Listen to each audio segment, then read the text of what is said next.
The Tuesday, June 13th, 2023 meeting of the Eden Prairie City Council is now called to order. Please rise for the Pledge of Allegiance.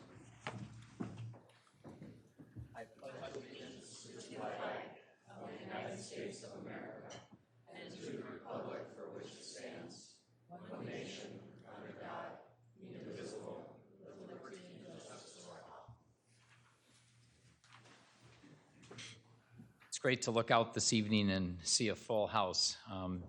We have a rule that once you show up at all, you have to stay the entire time. So we're kidding completely. All you're like, what? No, it is really nice to have you here, though. I'd like to read an invitation for Open Podium. Open Podium is an opportunity for Eden Prairie residents to address the City Council on issues related to Eden Prairie City government prior to each council meeting, which typically occur the first and third Tuesday of each month. During the summer months, we have one meeting a month, usually in the middle of the first and the third.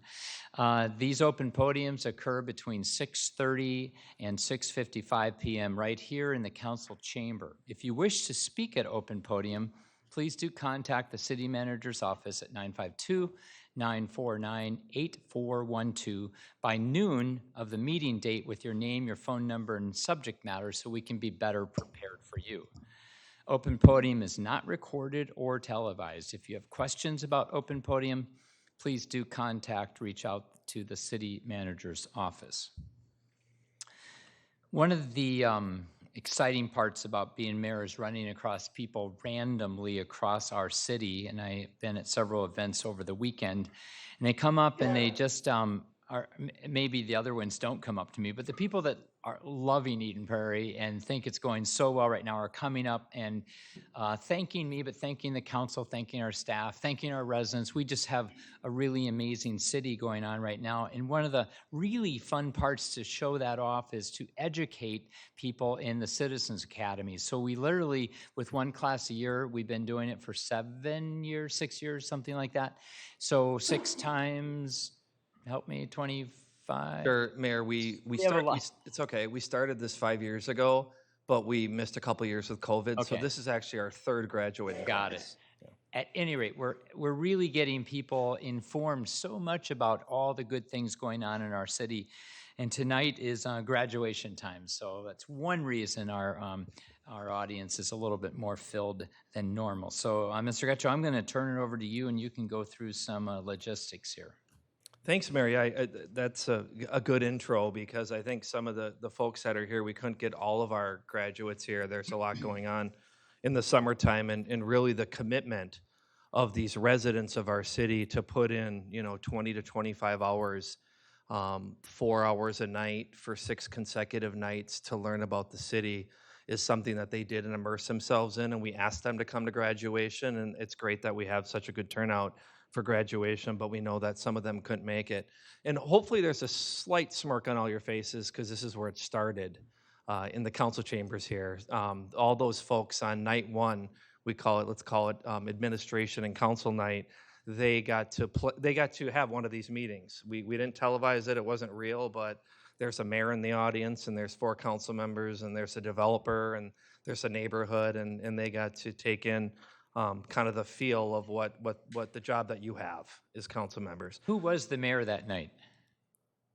No, not me. So the mayor was John Scheid, and John couldn't be here. Oh, okay. But there are a few council members out there as well. But the mayor, maybe mayor, he did the one meeting and thought, I'm out. It's over. Yeah. I'm not coming back. I don't know. I sometimes understand. Yeah. But we had a night devoted to all of our city departments: police, fire, public works, community development, parks and recreation.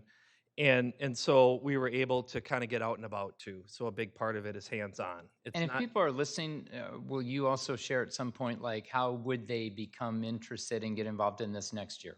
Yeah, absolutely, Mayor. So I was going to lead to that. So you have those evenings that you put in, and we basically, as a city, through our media outlets, in our website, basically said to the community, we're accepting applications for 25 people. Feel free to sign up, kind of a first come, first serve basis. You simply need to be a resident of the city. And we got a pool of maybe 40, 45 people, and these are our first 25. So we even have a waiting list for next year, and hopefully we'll get some more people that join. To a comment that you said earlier, Mayor, it was 2018 was our first class, and then 2019 we had another class. So you've, as a council, you've done 2 graduation ceremonies up until now. With COVID, we missed 2020 and 21, and then we're back this year. Actually, might have missed 3 years in a row now that I think about it. And then we're back this year as well. So this is a simple night. It's a night where we, the council provides diplomas to the graduates that took the time, as I said, to become civically involved in the community. It can go further. Many of these graduates are people that do sign up to be on city commissions, sign up to be election judges, volunteer for our CERT team, our police reserves. We've even had a few people that joined our fire department. So it's a great entree into city government, but at a minimum, these are 25 people that committed a lot of time to learn about their community, and that builds trust in local government and trust in the community. So if the council members don't mind, if you could come down in front, then I'm going to stand behind the podium, and I've got all of your names in alphabetical order. And I think I know all your names. I'm not going to say all your last names correctly, but I think I know all of you. I tried to take out those that I know aren't here, but I might miss 1 or 2 of you. But knowing that I'm going in alphabetical order, be ready to come through the line to receive your diplomas.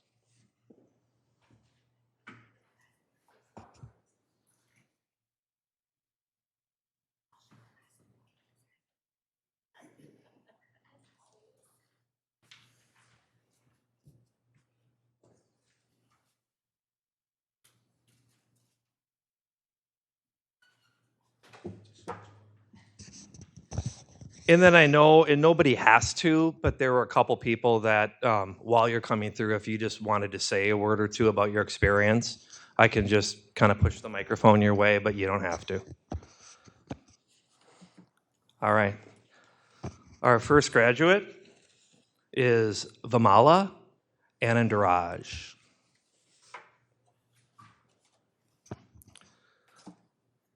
And we will give one big round of applause at the end.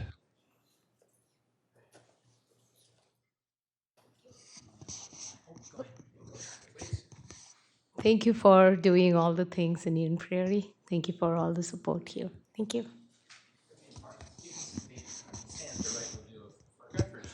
We were going to sit down, then they're going to do a group photograph. Sorry, Mayor. Sorry. Sharon Vereen.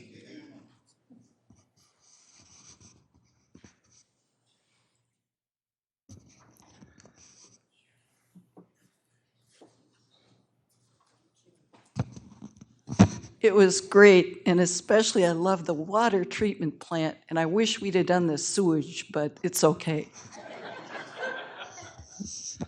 So Sharon has a good question, because this came up at the academy. When people visit our water treatment plant, they're just amazed at all that's involved in that. If we did visit the sewage treatment plant, Sharon, we'd be leaving town, because that's Met Council, and we'd have to go to another facility, but it's a great question. Shakopee, yeah. Carrie Cartier.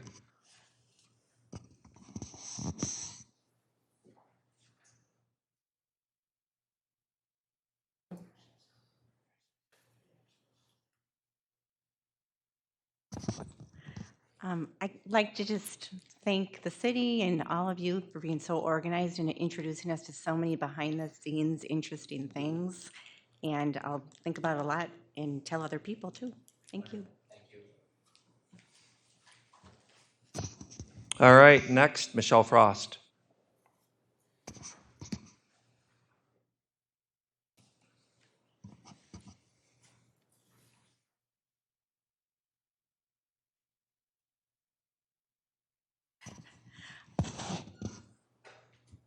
I don't have much to say except thank you for the city. It was really great to see. Lots of invisible work is done in the city, and it's really cool to just get a peek behind all the things that make our city so great.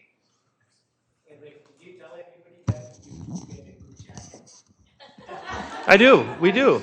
We advertise the swag, PG. Yeah, and they would wear it to future sessions, and I see people from previous classes that the mayor talked about. I'll see in the community they'll be wearing it. There was one graduate who couldn't be here tonight. I saw her at Schooner Days, and she was wearing her outfit, her pullover at Schooner Days. Yeah, no, I didn't. No, Andrew Johnson.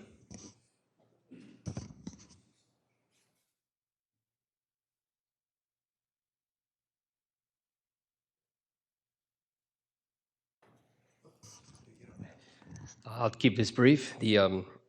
This filled me with a lot of excitement to get to see not only capable, talented people behind the scenes, but to see capable, talented software, hardware, the whole 9 yards. The whole system was brilliantly done, brilliantly executed, and I couldn't recommend this any more than I already can.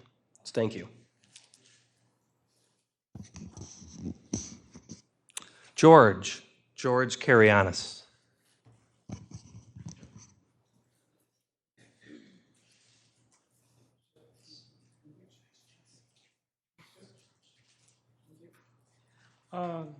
Thanks very much for the opportunity. It was great. I learned a lot as far as how the city works.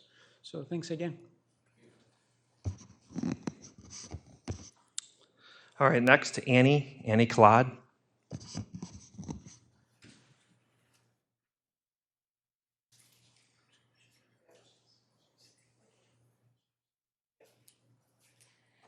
This was an awesome opportunity. Every single night I went home with something really cool to tell my husband and my neighbors about Eden Prairie, and now I feel so informed to just tell everybody about what goes on behind the scenes. So thank you. Thank you. Manishka?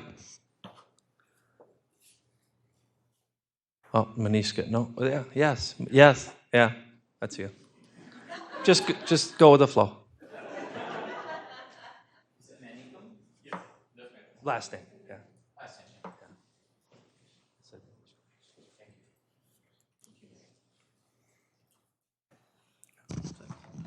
Thank you very much for this program. It created a new perspective about our city, what's going on, and I can appreciate all around things, what's going on. And I started my reserve officer application. Hopefully, chief accepts my application and I get selected. Yeah, that's how I started. Thank you. Thank you. Kevin McCann.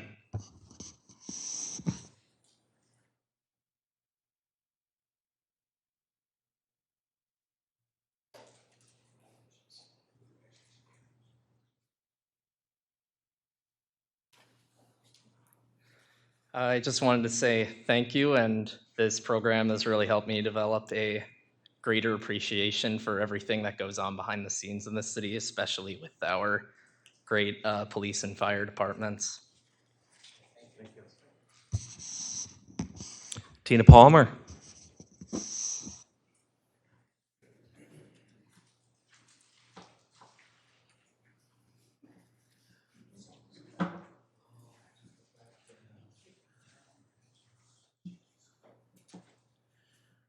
I just want to say thank you to Rick. Thank you to Ron and all of the city council members for this amazing opportunity. You know, I've lived in Eden Prairie for 25 years, and I never felt more connected than I did in the last 8 weeks. I mean, this was just an amazing opportunity, and I hope that the city will continue to do this for other individuals. Thank you so much. I'm going to go back to the C's. I see Steve Clifton. I think Steve just got off an airplane, I think like an hour ago. So thank you.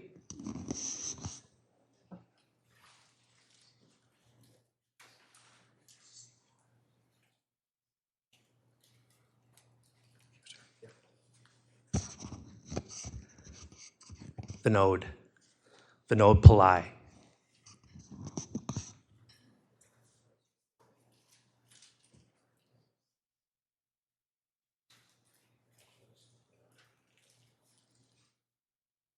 Yeah, it was a really good program to understand, what is the magic behind running the city.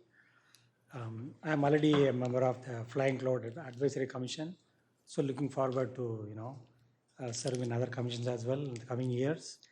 And by the way, I want to thank the great food and the great jacket. Thank you. All right. Next, we have Michelle Platsky.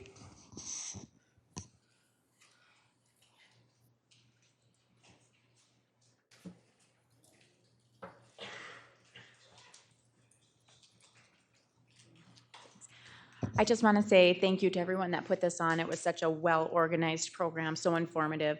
And a lot of people in our community probably don't realize how blessed we are to have all of you people behind the scenes. Everyone was so friendly and welcoming and eager to teach us about each of their divisions.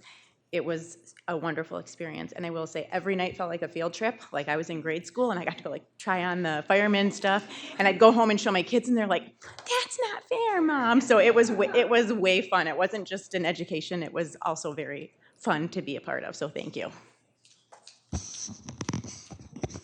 All right. Next, Peter Rantanen.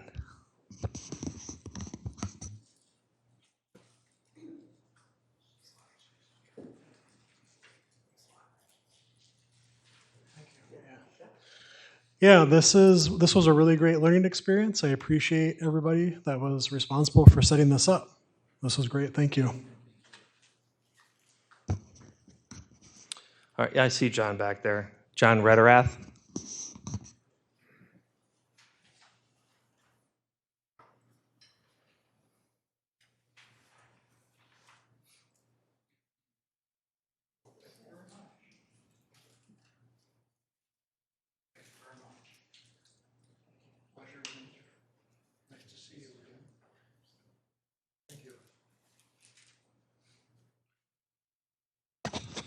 I only got a half hour, right? My wife used to be on the Eden Prairie Planning Commission, so attending this class will put me right in the middle. Yeah, I'll be on the right level, but this has been a great session. So well organized, man, this has got to have a high grade point, and thank you very much. Nice, thank you. All right, Sherry Riedemann.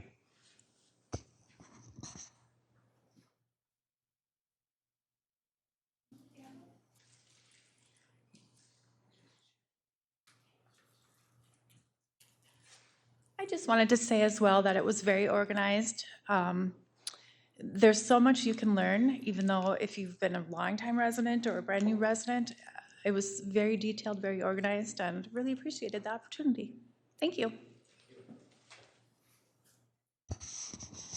All right, next, Peter Smith, spelled Smythe.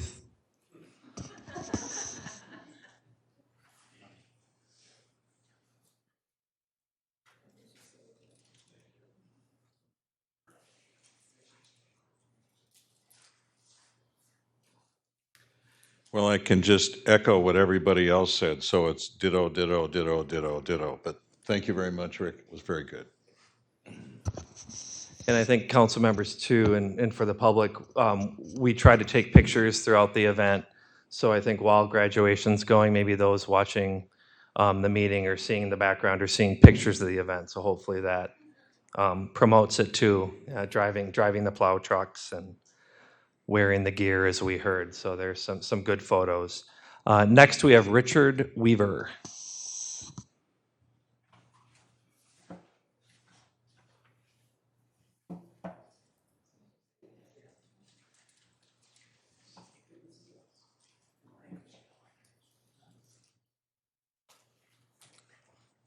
I just have to say, my wife and I have lived in the community for 18 years. We love the community, but not only is it a good community, it's well managed, very well managed. Thank you. All right, couple more. Brian Wilson. Brian.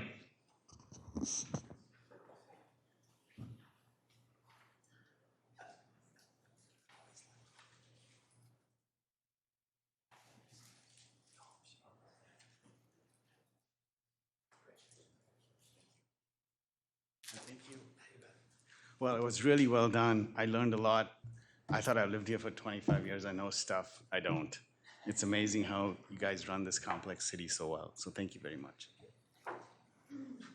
And our last graduate before photos and cake and celebration, Ergen. Ergen, you.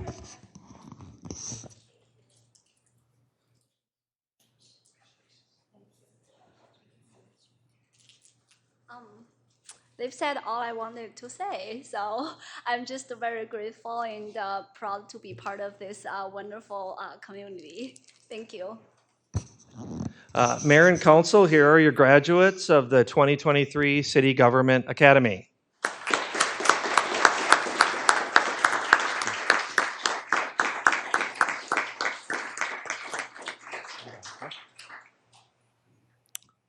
You don't have to stay. Do the picture and the cake. You can if you want, or you can watch it, go home and then watch it on replay too, because there's some more good presentations and public hearings coming tonight. Thank you.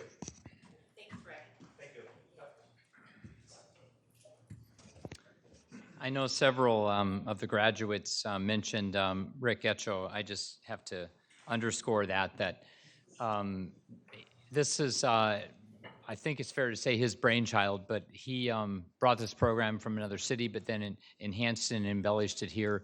It's a great program, and he puts a lot of time. I know other staff members do as well. So thank you, Rick, and thank you to the rest of the staff and our graduates. That was a little bit shorter than our typical high school class graduation. So, all right, we're always super excited to have our commissioners here from the county. You guys can come up as I'm introducing you here, but we have not just really excellent commissioners, but our partnership is, I think, second to none. And just the fact that, I feel like, I hope I'm saying this and you agree, you can nod or look away, but I feel like you're our friends as well, and that we hope to be your friend, or we hope that you feel the same. But it's just so nice to be able to call you about anything and to have you attend all of our events.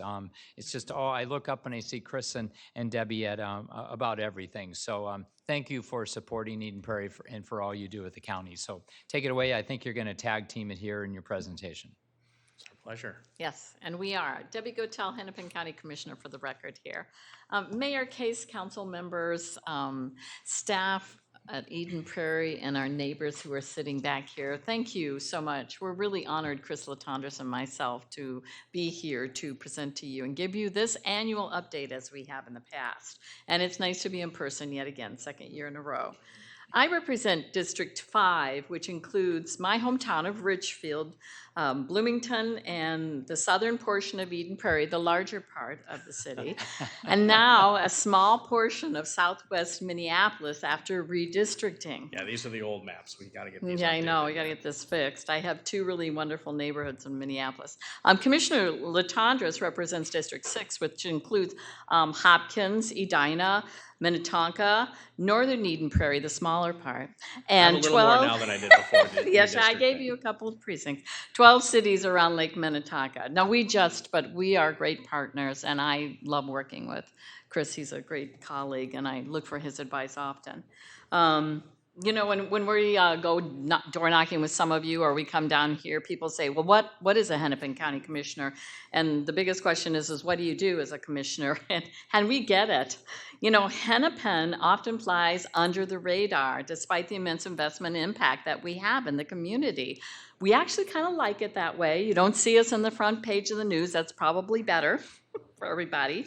But we're the Minnesota's second largest government entity and the largest government unit of the category of municipal governments between city schools and the counties here. We're also the 34th largest county in the nation by population. So that's a lot when you think about it. The board's made out of 7 commissioners, functions much like this council. We steward $2.7 billion annually. That's bigger than some states. And it's a broad range of topics. It's human services, public health, public safety, public works, and resident services, which includes our libraries and our elections. Our guiding principle, disparity reductions, is driving everything and is embedded into all the work that we do. Through our HRA, our Housing and Redevelopment Authority, we also steward considerable investments in housing and economic development. We do this on behalf of the 1.26 million diverse residents That's 1 in 5 Minnesotans. They actually call Hennepin County home, so that's a lot. More recently, we also meant to be steering some of those pandemic dollars, $246 million in federal pandemic recovery funds, towards smart and innovative programs at helping our residents emerge stronger and more resilient. As of Q1 2023, we have programmed more than $218 million of those dollars, and the remaining $28 million will be out the door before the end of 2024. There will be no clawbacks out of Hennepin County. You can see some of those large investment areas here, and we'll be talking more about those and some of the other slides and some of the issues tonight, including housing, public safety, mental health, the opioid crisis, and small business partnerships. It was a big responsibility. It is a big responsibility. And if there's a takeaway that we've gleaned from serving residents, especially through these past years, is that the only way any of this works is through our strong partnerships, and that means the partnerships with our cities. We promise to do our part in these partnerships between Hennepin County and Eden Prairie and staying strong for years. So with that, I just want to say wouldn't do this and we wouldn't be so successful here, except that we have one of the most successful city councils right here in Eden Prairie. So with that, I'd like to introduce tonight's presentation with the open on the floor, and I'm going to hand this over to Commissioner Chris Latantis. And no more jokes. Thank you. Thanks, Commissioner Gattell. Our first spotlight tonight is on the topic of housing stability. We've come here into this forum before and said this, but it's still true. We currently face a intersecting crisis of affordable housing and homelessness that has only surged with the sunset of the federal eviction moratorium and the expiration of emergency rental assistance dollars that in many cases Hennepin County steward at significant scale. As you can see here, 1 in 3 Hennepin County households is now housing cost burdened, which means they pay more than 1/3 of their income on housing, their rent or their mortgage. And family homelessness has more than doubled. It has surged over pre-pandemic levels. When we talk about family homelessness, we're talking about a parent and a child with no place to sleep at night. We get a lot of that data through our schools.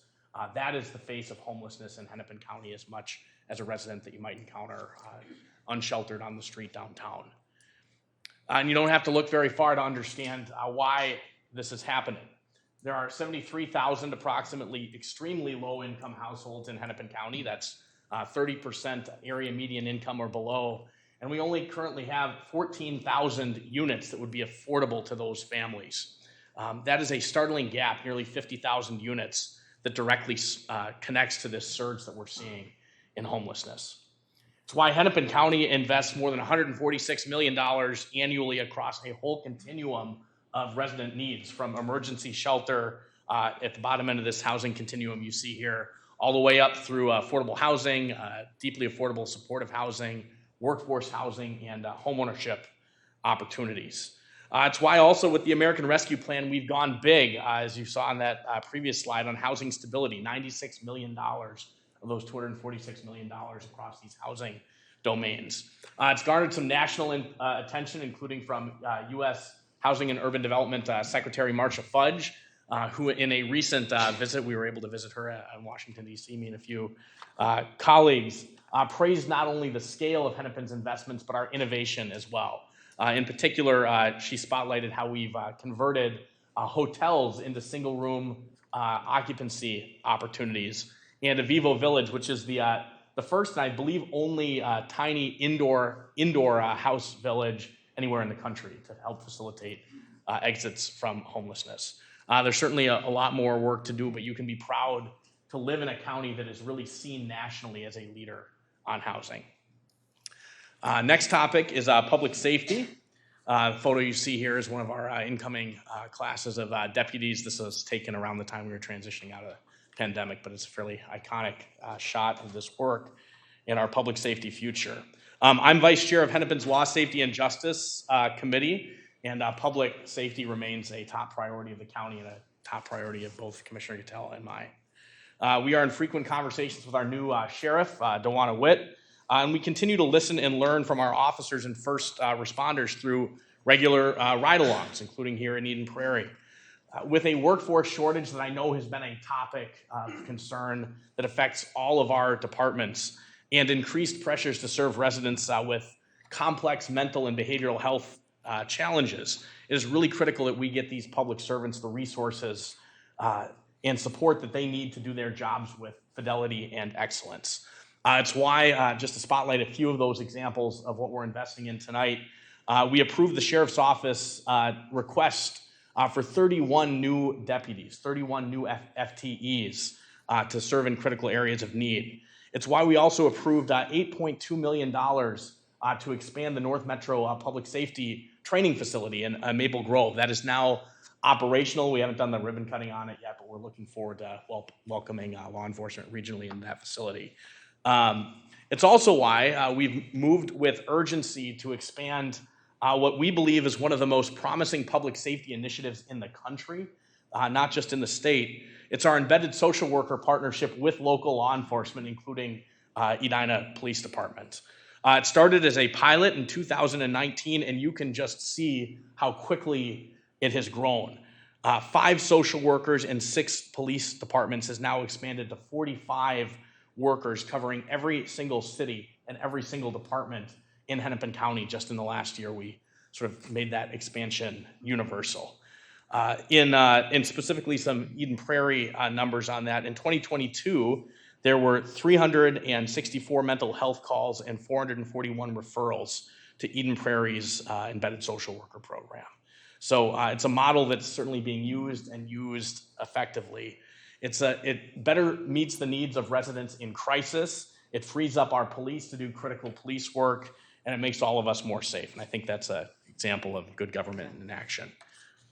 Next topic tonight is mental health. It's one of the biggest topics of conversation among local leaders that we've been talking to, and is a major focus for Hennepin County and our work ahead. Just one element of our approach here is to encourage our residents to focus on their mental health through our new See Mental Health campaign. And you may have seen this on buses, on billboards, maybe on your mobile phone through a digital ad. We're trying to increase the visibility of this issue and decrease stigma, while we also point people to resources. And so far, we launched the campaign just at the beginning of the year. We've had over 70 million views on social media since the campaign started. This is really a springboard in terms of pointing our residents towards some of the options that are available for them. While we're on this topic of mental health, I'm also proud to report that we're making huge strides in addressing the mental health needs of our students. According to the CDC, more than 4 in 10 students feel persistently sad or hopeless, and 1 in 3 experience poor mental health. It's a painful trend that's only gotten worse as a result of the pandemic. We're actually seeing 4 times the number of cases that we saw pre-pandemic. Through our school-based mental health partnerships, we are now providing services to over 6,600 students countywide. And as of this year, 2023, we have expanded these services universally. Every district, every public school countywide. It's a key policy priority that Commissioner Gattell and I have championed and our board has supported. And I think just before turning things back over to Commissioner Gattell here, just to impress upon all of us to think about, in the midst of this crisis, I think a lot of us feel of social disconnection and loneliness. Our students and young people especially need to know that somebody cares about them. And I'm really grateful for the partnerships, especially in this case with our schools, that make this work possible. So that'll turn things back over to you. Thank you. I appreciate that, Commissioner. Just finishing up on that whole mental health picture and everything, one of the biggest things we work on is trying to find enough workers to do this too.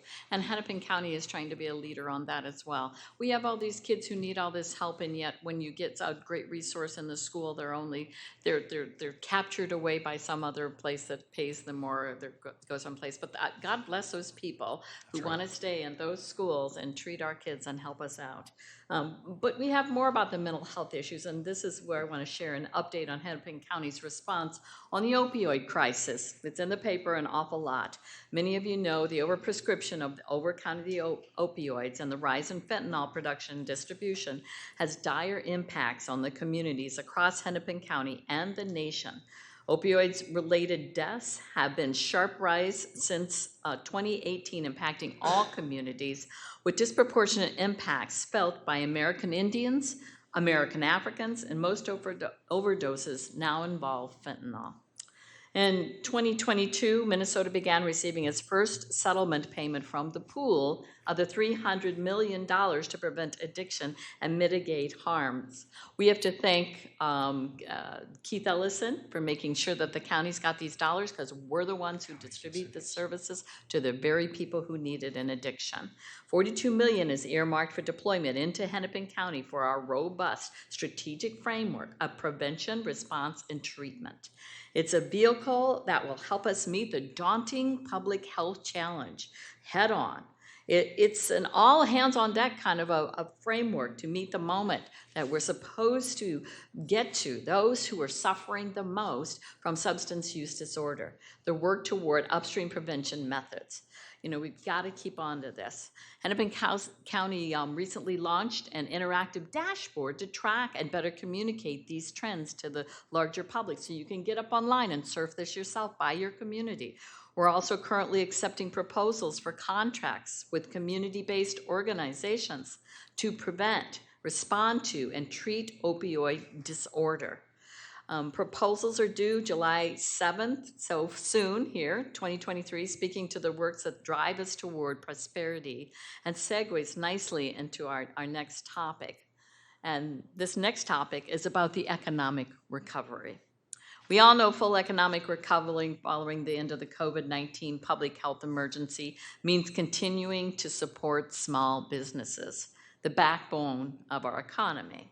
During the pandemic, the Small Business Relief Fund Administration by Hennepin County provided over $70 million in recovery grants to small businesses, including 286 grants totaling $3 million here in Eden Prairie alone. But we know the responsibility doesn't end here, and that's why we continue to leverage Elevate Hennepin. This is our website. It was here last year, but it's been enhanced. There's more to it. There's more consultants. There's more resources, and the hub keeps growing. A resource hub connecting local entrepreneurs to expert advisors at no cost on a wide range of topics listed here. Folks can go to elevatehennepin.org to learn a lot more about that. And just one piece of a broader strategy, we're going to support entrepreneurs and businesses at every stage, including the range of additional programs you can see here. Thousands of businesses have used Elevate Hennepin, including more than 1,600 who have access to 13,000 hours of free one-on-one advising or cohort learning opportunities. So whether you have a new idea or you're looking to scale your business, here's where you can meet somebody, and here's where you can get the help to thrive again. Good government in action, because our businesses really matter to our communities. Excuse me. You know, we are also pleased to see recent progress on the Green Line extension. And I get down here ever so often just to visit, and sometimes I go with Rick. Not only are we confident in the county that we'll see this swift completion of the immense multi-partnership project from the Met Council's financial gaps are being resolved as we speak, greatly assisted by the work that was placed at this last legislative session. We have to thank all those great people who worked hard on that.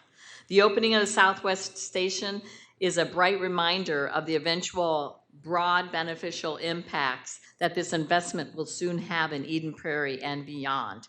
And we're on target. This will be the first stations that'll be finished, and they'll be testing trains down here in the near future.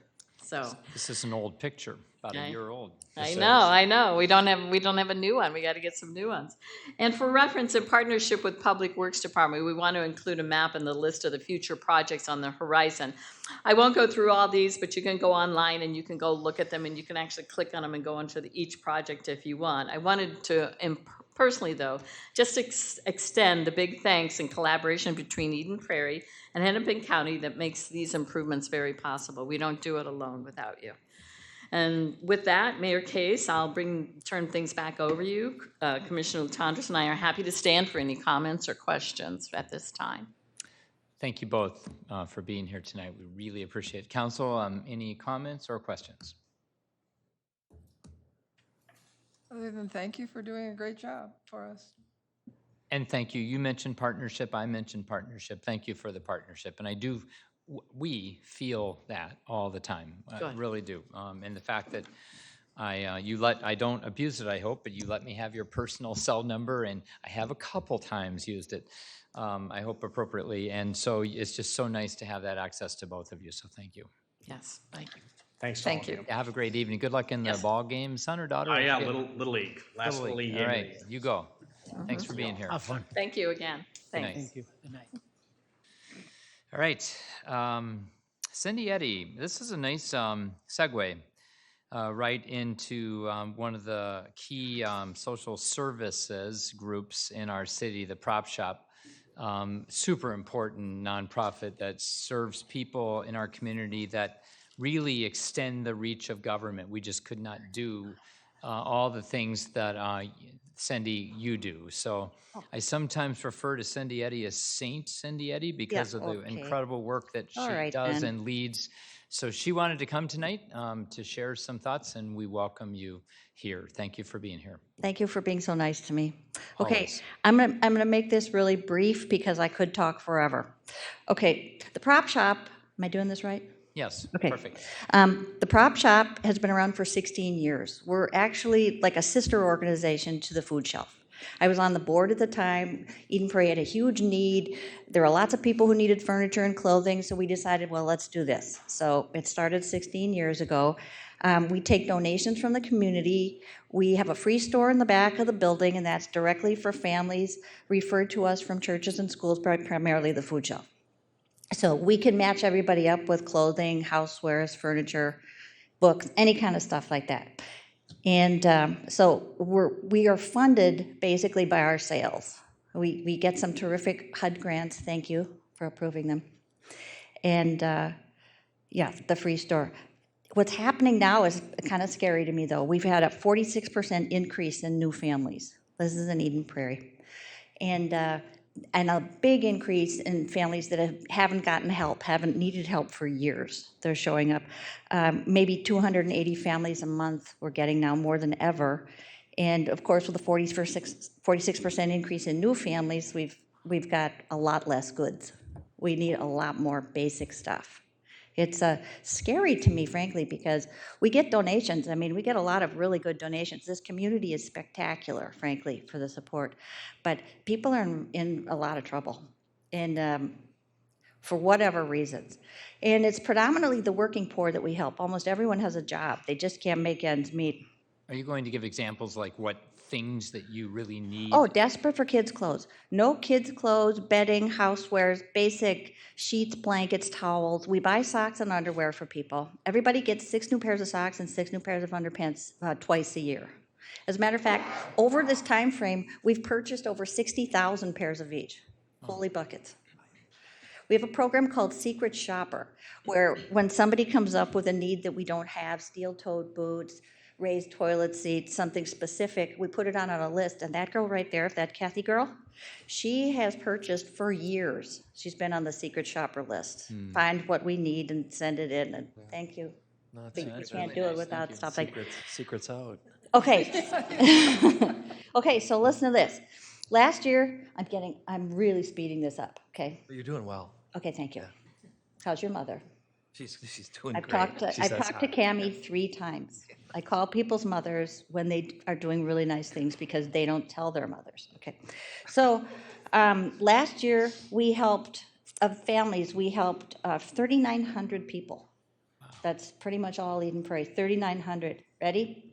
1,200 kids, 1,600 adults, and 160 seniors.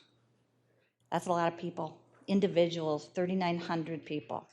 Now, the average number of times a family comes for help is 4. Everybody can come once a month, but say you get there and you need size 8 boys pants and we don't have any, well, you're gonna try again. That's why that Secret Shopper program comes up and we can fulfill some of those needs. But we've never seen, I always have 50 families waiting for beds. We buy beds, we buy dressers, we buy tables and chairs and put them together. We have groups that come in and put them together. So, yeah, but this is sort of scary. This makes me more nervous than I've ever been. And we're going to be able to do it because people can help. And we use a lot of our income to purchase items that we don't have. Okay. I'm really being accurate here. Okay. Meow. Lisa Toomey said she'd give me $20 if I said meow at a meeting, so I did. And That's all. You should have held out for a little bit more. I will. Meow, meow, meow. But That's what my Lisa said. If I could really get a couple thousand going, if I. That's $60 right there. But Keep going. I give it to the shop. But what am I supposed to do? That was too easy. Meow. Okay, so, but I also want to tell you about this city. This is not a normal kind of city. We've had 3,700 volunteers. 3,700. Can you imagine? All those people want to help. We had 17,000 volunteer hours last year. 17,000. We've had 300,000 volunteer hours from people in this community wanting to help. That's unheard of. That's astounding.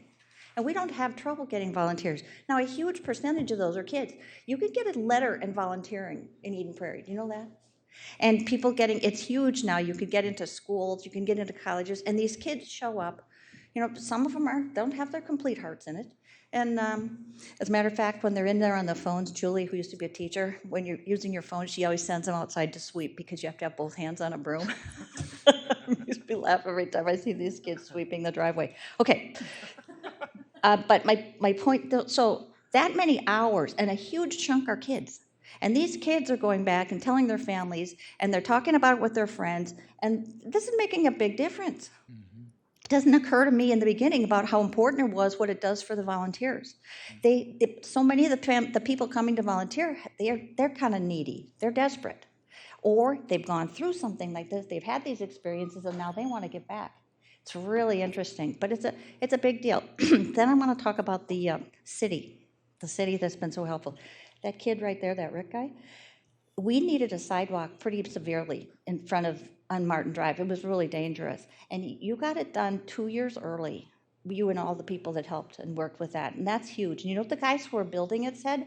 They said that the scariest part about that whole project was the cars, the traffic. Was so Yeah, scary. Rick, but I think Robert had something probably to do with that Yeah. too. So Well, Yeah. council. Jay, somebody, but Jay thank and you. Jay and Parks and Rec, but the council, you budgeted for that project. It was so huge. It was that's huge, and city you did council. it fast and sooner, and it was the greatest. And it's like this kind of thing. I called because people speed. I just don't want somebody killed. It would be real bad for me if somebody was killed.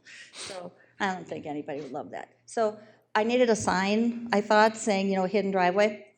And I called Rod, Rod over here, Rod Road, nicest guy, 2 days, and the sign is there. The city, you guys are unbelievable with what you do and how much you do.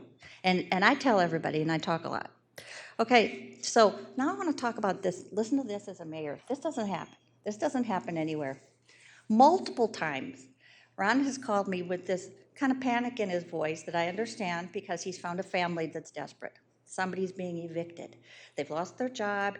Who should he call? What can he do? It's like on a Saturday night, kind of panicky. He's done this multiple times. He found a boy who didn't have a place to live. His sister kicked him out. His mother had some issue. His father was gone. He had nowhere to go. Ron took him out for breakfast on his birthday, brought him to Eden Prairie, drove him to places to get an interview for a job, brought him to the prop shop so we could get furniture twice.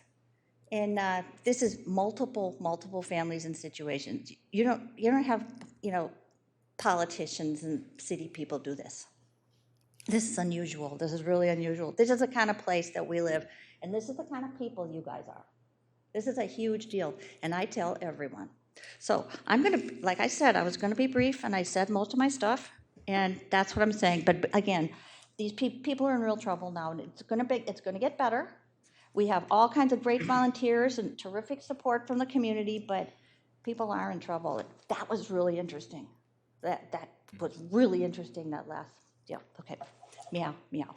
So Is there anything I can do as a question, perhaps? Well, you let us know as we're able. I mean, government only can go so far, and we're going as far as we can, but you let us know also if we can help broadcast, if we can, put you regularly onto our website. I don't know if you are now, but I mean, anything we can do, because without Prop Shop and Prop, Meals on Wheels,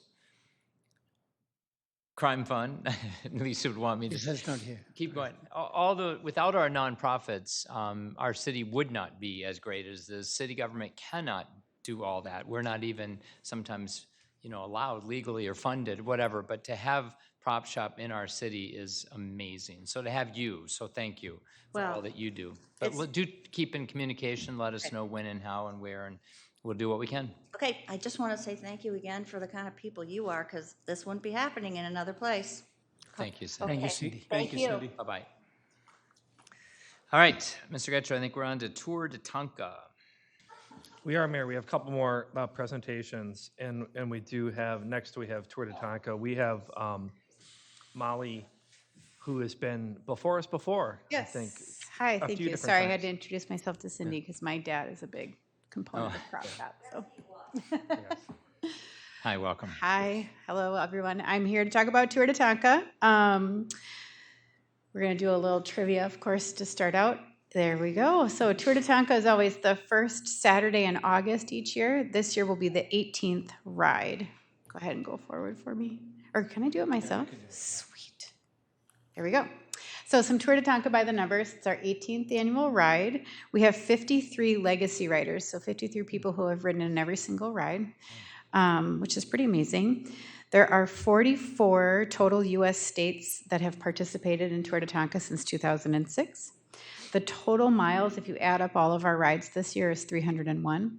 And we've had 41,390 total number of riders since our inaugural 2006 ride.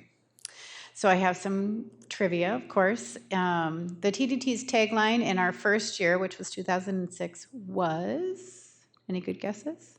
A community ride. I There don't you know. go, Mayor. Thank you. There's a cup over here for you. Swag, yes. Yes, swag, always with the swag. Tour de Tonka added a 100-mile option in which year? 2010, I don't know. I don't know. 2010. Hey. Really? Oh, Yeah, you're all and pretty it's close. actually one of our most popular rides to sign up first. So it's a really accessible opportunity for people to take on a century ride. Wow. And in 2023, how many cities will Tour de Tonka go through, do you think? What do you think, guys? 22. I'd go 25 just because it's the biggest. Yeah, I would agree. Nice job. You always pick Were you the doing last your one. research on tdt.org? Is that what was happening I've seen before I his came in pattern, tonight? he's always the last one. True. Actually, there's a pattern. So these are our major sponsors this year. We've had, Domino's has been with us for a really long time, and they give away free pizza at the finish line. I like to say that Tour de Tonka is the only ride you can do and gain weight while you're doing it because we feed you like crazy. So our rest stops and our sponsors really help to support the idea that this is a ride, not a race. So it's really community ride, and we just want to give people an opportunity to participate in an organized sporting event without the pressure of having to be the best at it. There's some data that shows that in 2015, the average bicycle event visitor spent an average of $121 per day, and that's on event fees, lodging, gas, dining, and so we know that that's going to be at least 23% higher in 2023. Most of our proceeds are going to the ICA food shelf. Last year, we raised over $7,000. To date, we've raised over $97,000 for the ICA food shelf. Pictured here is Ron Camps. He was a huge presence for Tour de Tonka and the ICA, and he passed away this spring. And so it's going to be a little bit weird not to have him at packet pickup handing out the treats that he gets to give. We also donate any food that's left over. As I said, people gain weight as they go. So anything that people don't consume, we donate to the ICA food shelf. You can see how many counties have participated. So if you know anyone in any of those white counties, please encourage them to come down. We're really looking for a bingo here. We did pick up our first rider from Arkansas in 2022, so we're up to 44 states. So if you have family in Idaho, Wyoming, Hawaii, Alabama, Vermont, or Delaware, Minnesota in August is beautiful. They can do the 16-mile ride and help us get to everyone. You can see all the communities we're traveling through this year, and it changes year to year just because of road construction and different things that happen that alter our routes. So this is our rider shirt for the year. Everyone that participates get a free shirt, and then it leads me to if you volunteer, you also get a free shirt. This is where we're going in our rides this year. We are giving away 6 free rides, so please follow Tour de Tonka on Instagram for clues. We will be hiding a medallion somewhere along each of the ride's routes, and if you find it, then you get free enrollment. We are always looking for volunteers, whether it's an organization to help us with a rest stop or just to stand on the corner and help people get across different spaces safely. As you all know, it's harder and harder to find law enforcement that can provide that spare time, and so we're really relying on people in the community to help keep their community safe on that day. And we're a lot of people, so having more people out there to help us is great. You can find out more information about Tour de Tonka on tourdetonka.org, or you can call the number on the screen. See you there. Any questions? Council? Molly, thank you. Thanks, Yes, thanks thank for all you. you do, and thanks for coming here each year. Nice to see all be of you. here. See you later. Yeah, bye-bye. All right, Mr. Getchell, I think we have, let's see, 1, 2 donations? if We I'm do, Mayor. I correct, think yeah? Mr. Lothammer has both of these.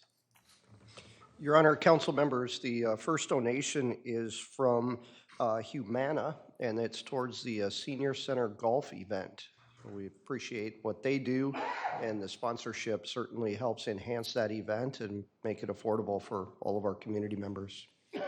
Great. Council, is there a motion to adopt the resolution accepting?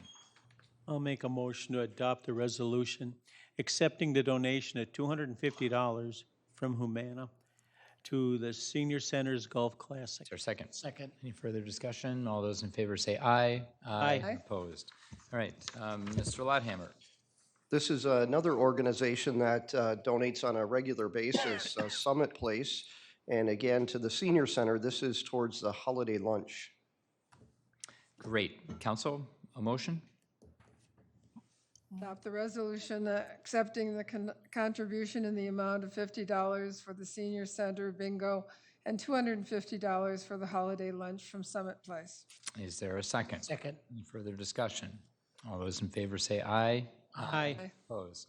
Now, we always say this each meeting after these donations, that we truly, deeply appreciate them. Sometimes they're only $50, $100, but they all, across a year, go together to help extend the reach of government. It just helps us. We can't do everything, so we really deeply appreciate these donations. All right. Next item is approval of the agenda. I just have one item under council member reports to report on my U.S. Conference of Mayor's trip last weekend to Columbus. Is there any other items that any of you would like to add to the agenda? Okay, if not, is there a motion to approve the agenda with my addition? Move to approve the agenda with the mayor's suggestion. Is there a second? Second. Discussion. All those in favor say aye. Aye. Opposed? All right. Minutes. Anybody have any questions, comments, edits of either the workshop held on May 16th or the council meeting? If not, is there a motion to approve them both? Move to approve the following city council minutes. Council workshop held Tuesday, May 16, 2023, and the city council meeting held Tuesday, May 16, 2023. Is there a second? Second. Further discussion? All those in favor say aye. Aye. Opposed? All right. Moving to the consent calendar. Anybody have any items A to N that they wish to pull temporarily, pull it separate, question, ask? Well, I guess that would be questions. Have a comment about anybody? All right. If not, is there a motion to approve the consent calendar? Move to approve approval of the item A to N on consent calendar. Is there a second? Second. Any further discussion? All those in favor say aye. Aye. Aye, opposed. All right, we typically in the last, 3 to 4 months have not had very many public hearings, and we have 3 projects tonight. This is a nice break. We like, not that we like staying busy, we just enjoy doing what we do. So this is fun tonight for us. All right, Mr. Getchell. Yeah, thank you, Mayor. Yeah, typically 1 or 2, but not 3. Our first one is the Bush Lake Pet Hospital. The applicant is proposing to construct approximately a 5,000 square foot, single level commercial building. Just under 4,000 of that will be occupied by the Bush Lake Pet Hospital, with the other 1,000 square feet for a future to be determined commercial or office tenant. Bush Lake Pet Hospital is relocating from Bloomington to this new location on Hennepin Town Road, 169 Pioneer Trail area, to increase its tenant space. The Planning Commission recommended approval of this project, and there are 2 waivers related to lot size and lot depth with this project. And the applicant is here to present their project to you, and the applicant and staff could answer any questions that you would have prior to or during a public hearing. Great. Yeah, please come forward. Name and who you represent, I guess address as well is helpful.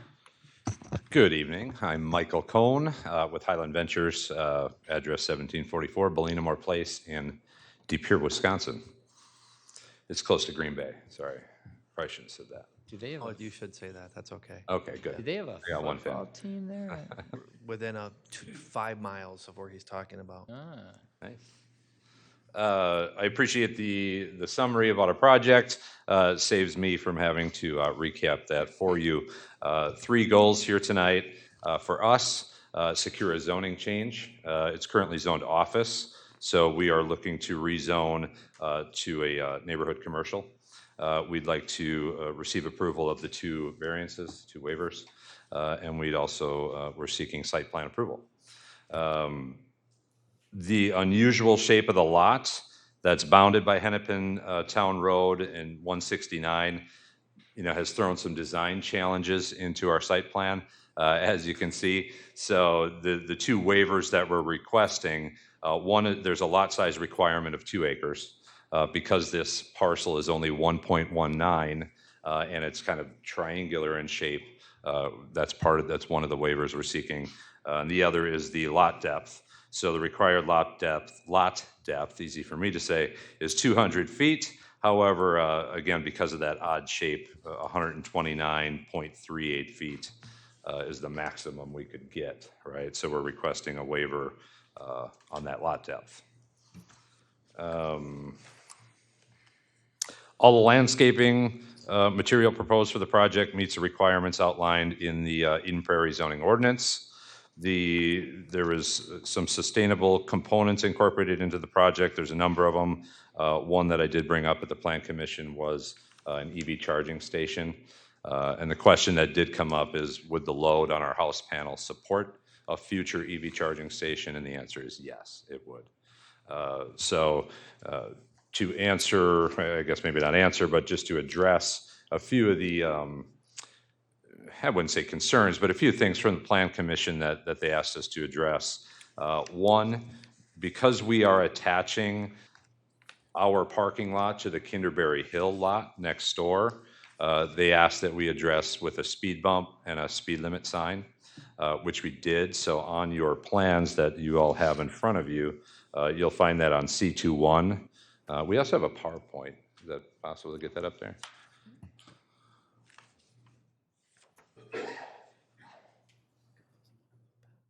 And it's on the PowerPoint as well. You'll see in the bottom corner there.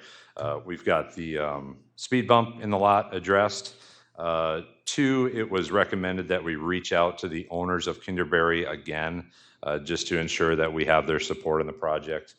Which I did, and I did secure a letter from Jill Dunkley, who's a representative of Kinderberry Hill, giving their support for the project, assuming we put in that speed bump and mile per hour sign, which is fantastic. We have no problem with that. 3, the Plan Commission did recommend that we turn the dumpster If you look on that plan, again on C21 on your sheets, we had the dumpster facing Hennepin Town Road, and it was suggested that we turn it, so that way when the dumpster gates do open, you're not seeing into it from the road. So we were able to, our engineer was able to kind of modify that. It took away one parking stall, but we had 3 extra, so it worked out. And we were also able to maintain our snow storage next to the dumpster per code as well. So that worked out great. Another comment that came up was raising the east elevation of the wall. One, for future signage to be on the back of the building was just kind of a suggestion, again, one of the members had.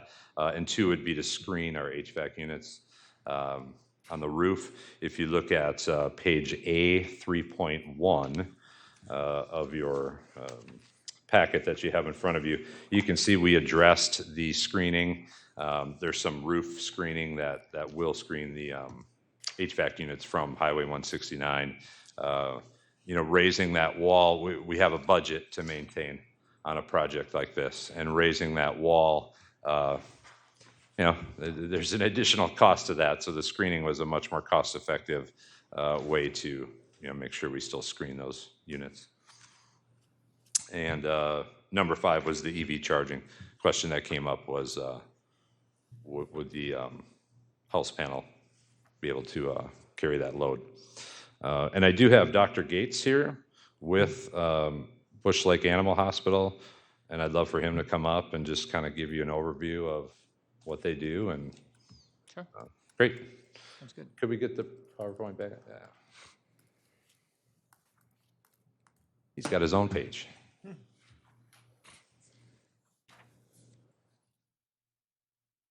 Thanks for having me again. My name is Dr. Douglas Gates. I'm with Bush Lake Pet Hospital. We've been practicing there for coming up on 35, 40 years. I'm the second generation. I was previously Dr. Ernest Dreger. He did recently pass away this last year. So since then, I've been kind of taking over his shoes. So we are a small animal practice. We see dogs, cats, but then I also specialize in exotic animals. So, rabbits are considered exotics. Rabbits, ferrets, reptiles, stuff like that. We're focusing on basically just being that support for the community for very much a client and communication-based medicine. It's not high numbers, not in-out stuff, so it's a lot of conversations and making sure that we're able to meet what the community needs. With that, we do a lot of work with different rescues, so we're one of the main vets for like the Rabbit Rescue Minnesota, for Snake Discovery, and then with a couple other dog and cat ones, like Greyhound Rescue and whatnot. With that, we have 2 veterinarians that are going to be predominantly working at Bush Lake at this point. So it's going to be me and Dr. Travis. There's 3 of us kind of total that are going to be moving a little bit, but yeah, it's we're looking forward to kind of moving into this newer location, having a little bit more than like 800 square feet of space to work with, and able to help more of our community, and can't wait to meet everyone and go from there. Thank you. Thanks for being here. Thank you. I have counsel. Oh, do you want? I would just came back up if you have questions. Well, great. Thank you. I think we'll call you back if we do, if that's okay. Fantastic. Counsel, are you okay if we open up the public hearing? I did have one question I think would be valuable, maybe for anyone in the audience to hear first, and that's of Julie. And it's just the question that, as thrilled as I am to have you all here, I'm thinking 10 to 20, 30 years, whatever, unless you're here another 55 years. This building, we often approve a building, and a certain use is programmed to go into it, and then that use changes. So I just had a question more around, is the with the neighborhood commercial and all the different possibilities that someday could maybe occupy that entire building, is the parking adequate for whatever, in 20 years might go in there? Mayor, members of the council, yes, parking was evaluated based on the total square footage of the building, not on the specific tenant uses. Got it, perfect. All right, council, can I open up to a public hearing for now, and we can ask more questions? Okay, so this is a public hearing. Is there anyone in the audience wishing to address the city council on this Bush Lake Pet Hospital request tonight? All right, seeing none, then council, you could go ahead and make the entire motion if you feel like you'd rather first have just close the public hearing? Perfect. Let's, can I have a motion to close the public hearing? Move to close the public Is there hearing. a second? Second. Any discussion? All those in favor say aye. Aye. Aye opposed. All right, public hearing's been closed. Now, council, do you want to go down the line? I'll start either way with Councilmember Freiberg, and you can ask questions, comments. Go ahead. Excellent. Thank you very much. I just have a few comments on this. Normally when I'm looking at a 50% reduction as far a waiver on a lot size, it concerns me. But I walked that lot, I know that lot, and you're totally right, it is odd shaped. And with the concerns over the years of traffic on Hennepin Town Road, I can't think of a better fit right there than something that's by appointment only. To me, appointment only is like an entrance, the red light, green light going, onto the highway itself. It's well spaced. It's a beautiful building. There's no question about it. I don't have a problem, because of the size of that lot with that. But I think it's important to say that normally when someone goes for that much of a waiver, on the lot size, it's going to have a pushback on it. But in this case, it makes sense. I thought you did your homework well. Councilmember Nelson, do you have anything to add or questions? No, it looks appropriate. I like the fact that there's so little traffic at any given point coming in and out. And your veterinary business has a good reputation in the Bloomington community. I assume many people will still come here, but I do like that we do have an established business with an excellent reputation. I guess the only question I have, is there an area for people to quickly walk their dogs before they go in, or I suppose even cats, that if they need to relieve themselves before going into this odd-smelling building that has all sorts of other pets? My pets have always needed that kind of thing. Do you have that? Sure, you may come forward. Talk about your odd smells within your building, maybe, I'm not sure. Yeah, so the plan going forward is there will be a designated area on the side of the parking lots that will be for relieved pets that can be easily cleaned. So whether it's an easy draining area or whatnot, or less plantage. We did get questions on that last time with will the dogs pee kill all the bushes and shrubs in the front of the building? But yes, there will be an area designated that can be. I could ask this of Julie or maybe even some of your staff, but the northern point of that property Yes. Currently looks basically wild. It's got some trees. I don't remember driving by. I remember seeing trees, but will they stay, or is that still an area that, to Councilmember Nelson's point, animals could walk through? Yeah, so do they have the picture with all the circles of all the foliage? Yeah, I saw that. I just wasn't sure if that's an example that they're staying or just simply identified. Julie, do you know? Oh, yeah, it's on the PowerPoint. The trees on the north point stay? Mayor, members of the council, I believe those trees are staying. Yeah. Okay. And there are actually some additional landscaping units being added. So that area stays Yeah, so there'll be a wild or whole accessible, yeah. Sure. Parkish area for Perfect. to walk beforehand. Great. Okay, we'll call you back up if something. Anything else, Councilmember Nelson? No, it looks good. Councilmember Narayan? I just have one question. Did you have a neighborhood meeting and any feedback?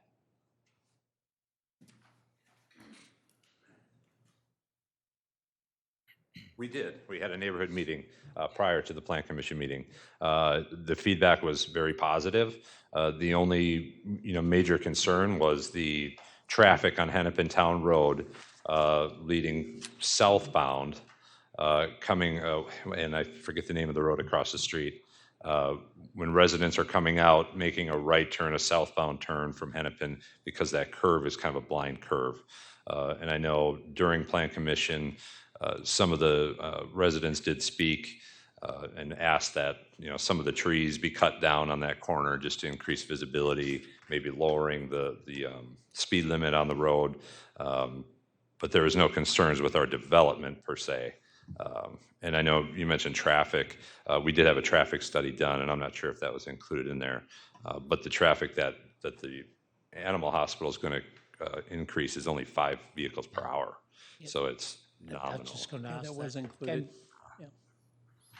It cannot be that high being. an No, animal it's hospital not. versus- It's very low. And interesting, the trees in terms of sightline would be not on your property. That would be on the west side. Correct, So yes. that's not under your control. It'd be something maybe the city wants to look at some point, but go ahead, Robert. Mayor and City Council. So yes, we have had conversations, our engineering division, with the homeowners association that governs or owns that property. They have the full authority to remove, trim any of those trees on their property to improve their sight lines. And we've advised them that that is well within their rights. It's not any vegetation that's in the right of way. It's entirely on private property managed by the HOA. And so if the city deemed it sightline dangerous, we would not have any authority whatsoever to go onto that property and mandate that it be But cut back? our approach has been notifying the property owners that they I should understand trim that, their but vegetation. if there was a situation across the city that was dangerous and it was on private property, we could not force that? Well, we would need access to their property, and without their permission. But generally, when we contact residents, Yeah, and if right. they're the ones that are notifying us that there's a problem and it's their property, usually they're willing to make those changes. Okay. Just Thanks. one comment. Here, or can he be seated, or? Yeah, you can sit down. Oh, yeah, thank you. Go ahead. Yeah, just one comment. Thank you for moving to Eden Prairie. Yeah, well, I was gonna say I'm a animal owner, but I think almost everybody is these days. And I really appreciate having you move into our town, and you do have a great reputation. So I'm thrilled that you'll be in Eden Prairie. So council, any further discussion? If not, is there someone that would make a motion? Adopt a resolution for plan unit development concept review on 1.19 acres and approve the first reading of the ordinance for plan unit. And keep going, turn the page. Oh, sorry. That's all right. Thank you. That's a long one. Mm-hmm. Plan unit development district review with waivers and zoning changes from OFC to N-COM on 1.19 acres and direct staff to prepare a development agreement incorporating staff recommendation and council conditions and authorize the issuance of early land alteration permit for Bush Lake Pet Hospital at the request of developers, subject to the condition outlined in the permit. All right, is there a second? Second. Any further discussion? All those in favor say aye. Aye. Aye, opposed. Welcome to Eden Prairie. Welcome to Eden Prairie. Thank you. All right, Mr. Getcho, we have two more. Yeah, well, actually 3, but the third Yes, one go is ahead. staff. Yes, so this project, the Kawachi development, the applicant is requesting approval to divide one single-family residential parcel into 4 single-family lots and 3 outlots. This is a 2.11 acre property at 6285 Duck Lake Road. So there's an existing home on the proposed lot 3 that would be demolished when the project begins. The project is guided low-density residential, which allows for 0.1 to 5 units per acre.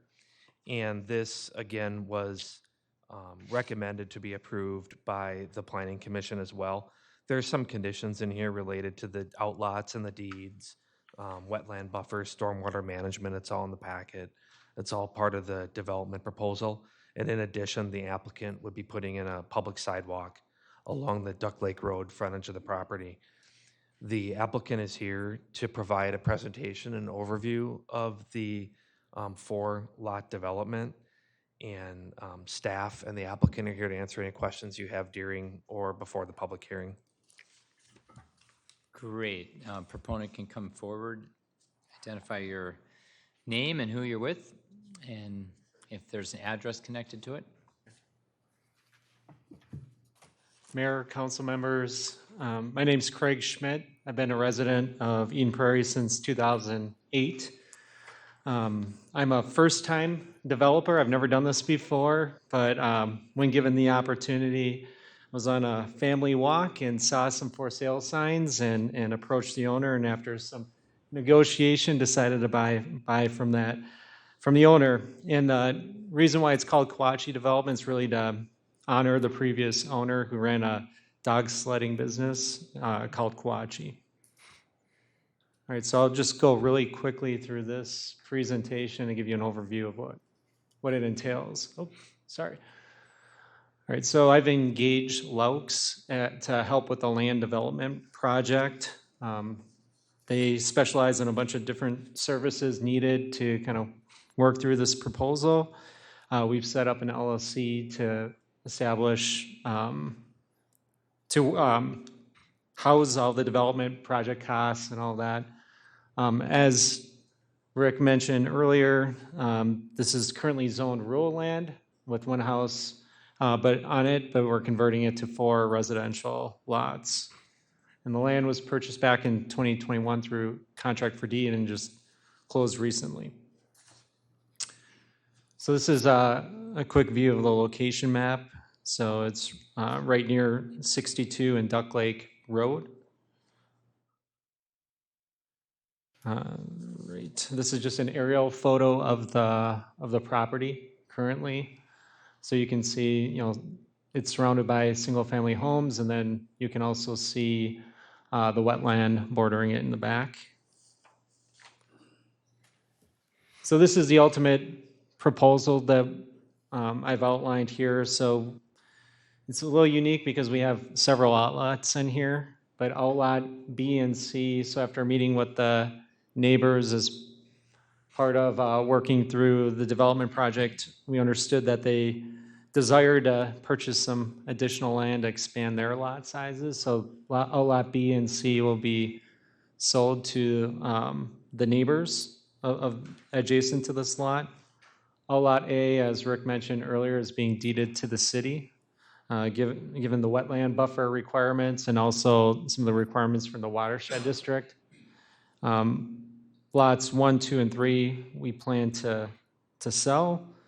Lot 3 currently has the current home on it that will be raised, and then lot 4 will be the lot that myself and my wife retain, and our 2 kids, Caden and Alex. All right. So our aim was to make the lot sizes consistent with the lots around it. You can see that it's surrounded by R1 13.5 lot zoning for residential homes. We did R1 9.5, which is consistent with the lots across the street, and we had to do that to meet all the watershed requirements and delineation requirements with the wetland neighboring us. But we're very close and actually exceed the 13.5 requirements for a couple of the lots. So that was the quick overview. Any questions? Council? We can call you back up if we do, and go ahead and have a public hearing, unless you all want to ask questions first or comment. Should we do a public hearing? Yeah. that's And fine. close it? Okay. Yeah, please be seated, and we'll call you back up. Thank you so much. So this is a public hearing. Is there anyone in the audience wishing to address the council tonight on Kawachi development? All right. What's your pleasure? Do you want to go ahead and make the entire motion, and then we can continue to discuss it, or do you want to first just close the public hearing? It's your choice. Why don't you make the motion on all of it? Does that sound good? Sure. Somebody. I'll move to close the public hearing and approve the first reading of an ordinance for a zoning change from rural to R1-9.5 on 2.11 acres, and adopt a resolution for a preliminary plat of 1 parcel into 4 lots and 3 outlots on 2.11 acres, and to adopt a resolution for the findings of fact in support of park dedication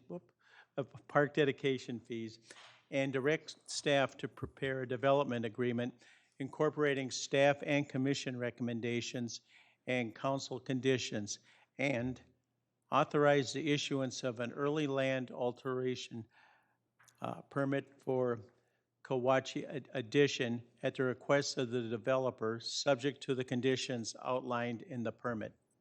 Is there a second? Second. If it's okay, I'll just make a statement or two before we actually take the vote. This seems really straightforward, so it's always, I guess, sad in some ways to see some of the old Eden Prairie disappearing, and exciting to have opportunity for these new homes to come in. So my question, Julie, I guess of staff would only be, typically this small of a development would not take care of its own water, it would pipe it into possibly a NERP pond in a neighboring area, but are the houses around there, is there stormwater captured, or is this going to be unique sitting? I guess it would be more Robert, sorry, thank you. Right away I can tell Julie's like, no, it's Robert. So Robert, so I guess that's my question. And then this pond, is it only taking care of the water from these 4 lots, or is it also large enough to take some of the water from neighboring properties? Yeah, so Mayor, City Council, they are with the project proposing to install a infiltration pond, and that would be a requirement of our stormwater requirements as well as the watershed districts. They will capture the water from these 4 lots, all the properties that are being created through this parcel. There's also some road drainage that's coming into that pond as well. They are tying into storm sewer that's out on Clay Cross as well as Duck Lake Road. So there'll be some public water. It's improving the area, right? It is, yes. Yeah, absolutely. And the wetlands, obviously, so, okay, great, thank you. Council, any further questions, comments, discussion? It's nice that everybody has, access onto a direct road for themselves instead of having to go into a small little cul-de-sac or something. And it looks like a lot of those lots will have very nice wetland views and such. So I think it makes sense. And it looks like it's been well done. And the fact that you've even accommodated a couple of neighbors with a little extra space is also nice, and it doesn't seem to take away from anything. So I think it's going to look nice when it's done. Anyone else, council? So we've had a motion and a second. All those in favor say aye. Aye. Opposed? You're already in Eden Prairie, but welcome with this project, and good luck with all this. It'll be exciting to see it in the months to come. So thank you. All right, Mr. Getcho, you're right, there's 2 more, but this is the last of the, development type projects, I suppose. So Mr. Getcho. Yeah, thank you, Mayor. Yes, this is for Baker Road Assisted Living, this project. The applicant here is requesting approval to construct an assisted living facility at 6216 Baker Road. This is Baker Road near Crosstown, north end of the city. The 3.79 acre property I mentioned just now, located south 62 and west of Baker Road, is proposed in 2 phases. Phase 1 is a renovation of an existing just over 16,000 square foot office building into 24 assisted living units with 31 beds. And then phase 2 is to include just short of 53,000 square foot 4-story addition to the building, and that would add 81 units with 81 beds. So the full build out of the assisted living facility is 105 units with 112 beds. So here you're requested for a guide plan change to re-guide the property from medium to medium high density residential. It's currently zoned office. And the Planning Commission also recommended approval of this project as well. The applicant is here to provide an overview and a presentation, and staff and the applicant can answer any questions council may have. Great, please come forward. Name and company you're with and address.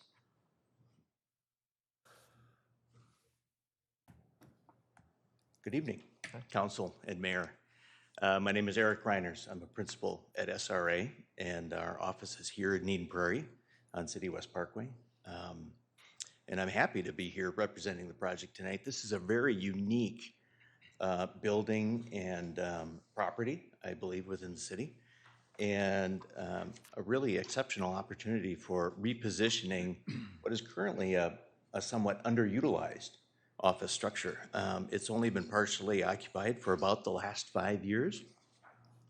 And given the unique site and building condition, it offers a real opportunity both for the building and site and for the city.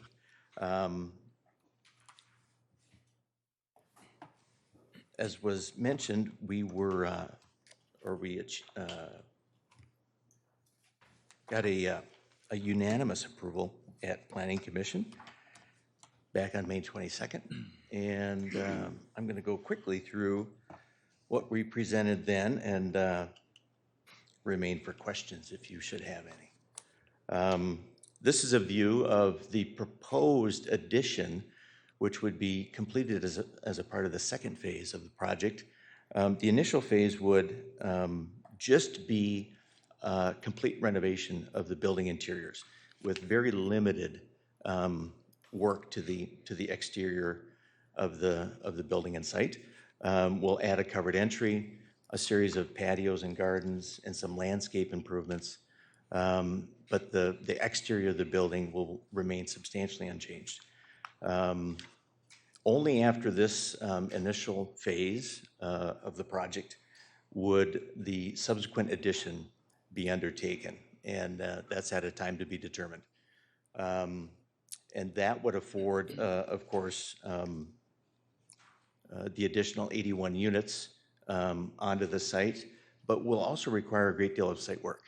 And so we were sensitive to that. The site has some wonderful topography, including hills to the south and west that add elevation of upwards of 25 feet above the main level entry of the existing office building. And also some lowlands, a wetland to the east and a depression to the west that goes down 30 feet below the existing finished floor elevation. So it's a very topographic site. But again, after the initial building is stabilized, the addition would not only add additional site improvements, modify the parking configuration to serve the existing building with its addition, and additional landscaping, retaining, and other patios and gardens for the residents. Again, this view is of the existing building in the foreground with that addition in the background to the west. Here you can see the aerial of the existing parcel. Wetland immediately to the east of the building, heavily wooded, heavily screened site, and it's really going to create or provide a wonderful setting for all the residents here. The site plan here is existing, and you can see that topography both to the south, the large hill immediately south of the entrance drive and parking, large hill to the west between this parcel and the industrial site to the west, and the depression in the landscaping also to the west. The renovation of the existing office building will provide individual studios and suites for the assisted living program, together with amenities and common area spaces commensurate with this building type. That includes a commercial kitchen, dining room, activity spaces, staff spaces, etc. And again, we're adding additional patios and gardens on each side of this structure. This site plan shows the existing building upper right on the plan and the new addition oriented north-south with reconfigured parking on the entry side, main entry side, and small parking field to the west. This is a very low-intensity site for parking and vehicular traffic. The owner currently has 52 residents across a variety of sites currently. He'll be combining or consolidating some of those residents into this one building. And of the 52 residents he currently has, they only have one vehicle. They typically do not drive. A van will be provided for transportation for the residents or for their transportation needs. And the only other vehicle traffic will be the limited staff that will serve the resident population.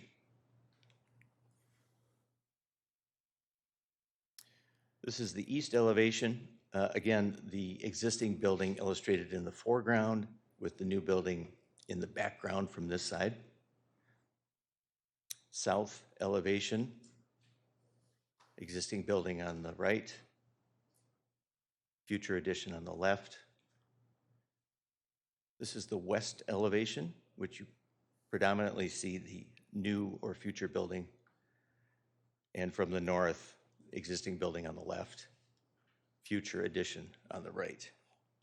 But in truth, if you were standing on 62, you would not see that view.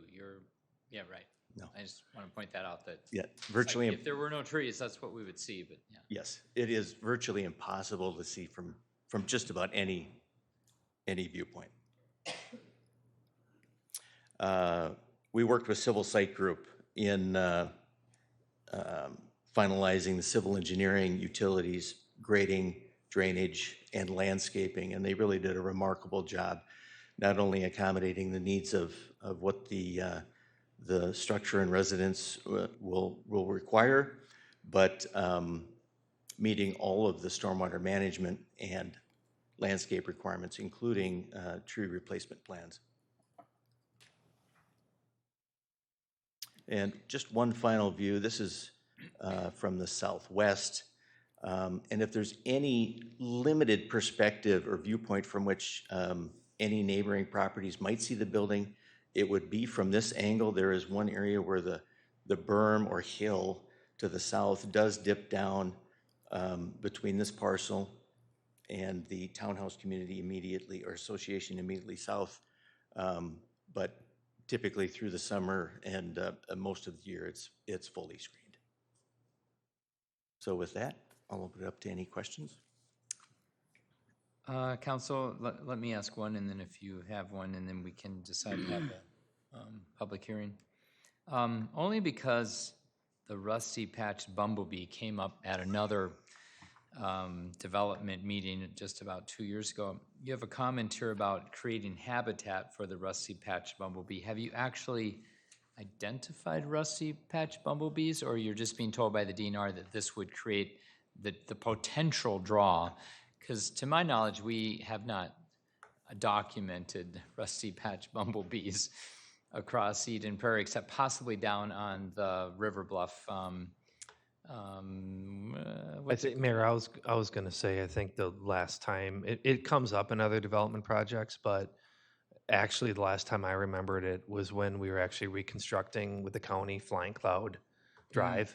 So I think there was some, I don't know if it's. But we're always trying to create habitat for it. We're not, actually, we haven't identified, boy, here's a patch of 1,000 of them that we have to protect or save. They haven't been identified on this side. Okay, got it. Not here, no. And then the boulder wall, I was trying to get a sense on how large that is, because that's where that dips down as well. Or do you have and I'm assuming it changes as it goes through the topography. It will have to vary, and that's really a kind of a site engineering project. As that final grading is undertaken, it's all handled on site. And then this is one of the first times I've seen a project where all trees taken down on the site are going to be reclaimed and spread across the site. I thought that was intriguing. Is this something that came out of this developer, or I can look at somebody here, or is this something that came from us, and are we encouraging this more across our city? I love that idea.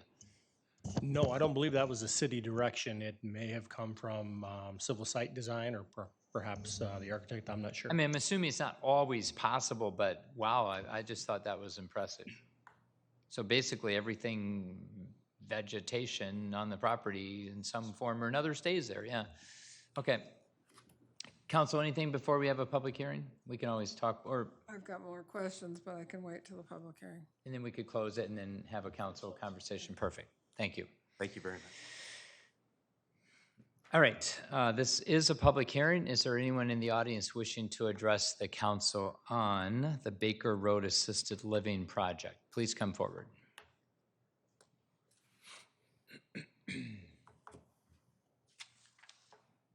Hi, my name is Jonathan Arneson. I'm with Leonard and Haver, and we own the 6200 Baker Road building, which the development has to go across our parking lot. There's already a deeded access or easement to the building. We're just worried about the safety of our Safety of what? tenants, of our tenants in our building. We've owned the building at 6200 Baker for about 10 years, and I've never really seen any traffic from the 16 building, and we got the trip information, which says they'd expect to be 27 peak hour in the AM for traveling across our parking lot, and 26 trips in the PM for peak parking, but I don't think that's accurate. So I think for the past 10 years, we've kind of gotten accustomed to no cars coming from that area really.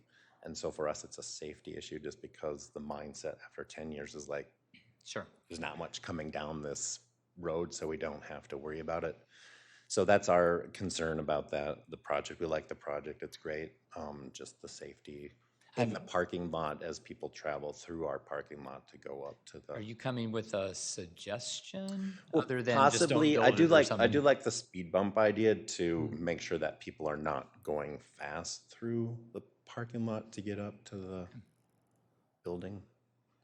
We if can that's have our possible. engineering address that. So great. So that was all that we noticed about that, and Okay. and having been there 10 years, that people might not be looking sure as close as they should. So I mean, I'm sure traffic is traffic, but I don't know about the technicalities of a certain apartment building that maybe could have gone in there, but had it been, right, an apartment, assisted living is probably one of the most ideal. Yeah, 'cause no most of the- traffic except for staff. most kind of the traffic will be on Yeah. the weekend too when they have visitors, Yeah, which is the weekend, which nobody's in our Right. building at that time anyway. so. Okay, cool. Thanks for coming. Okay. Others, please come forward. Ted.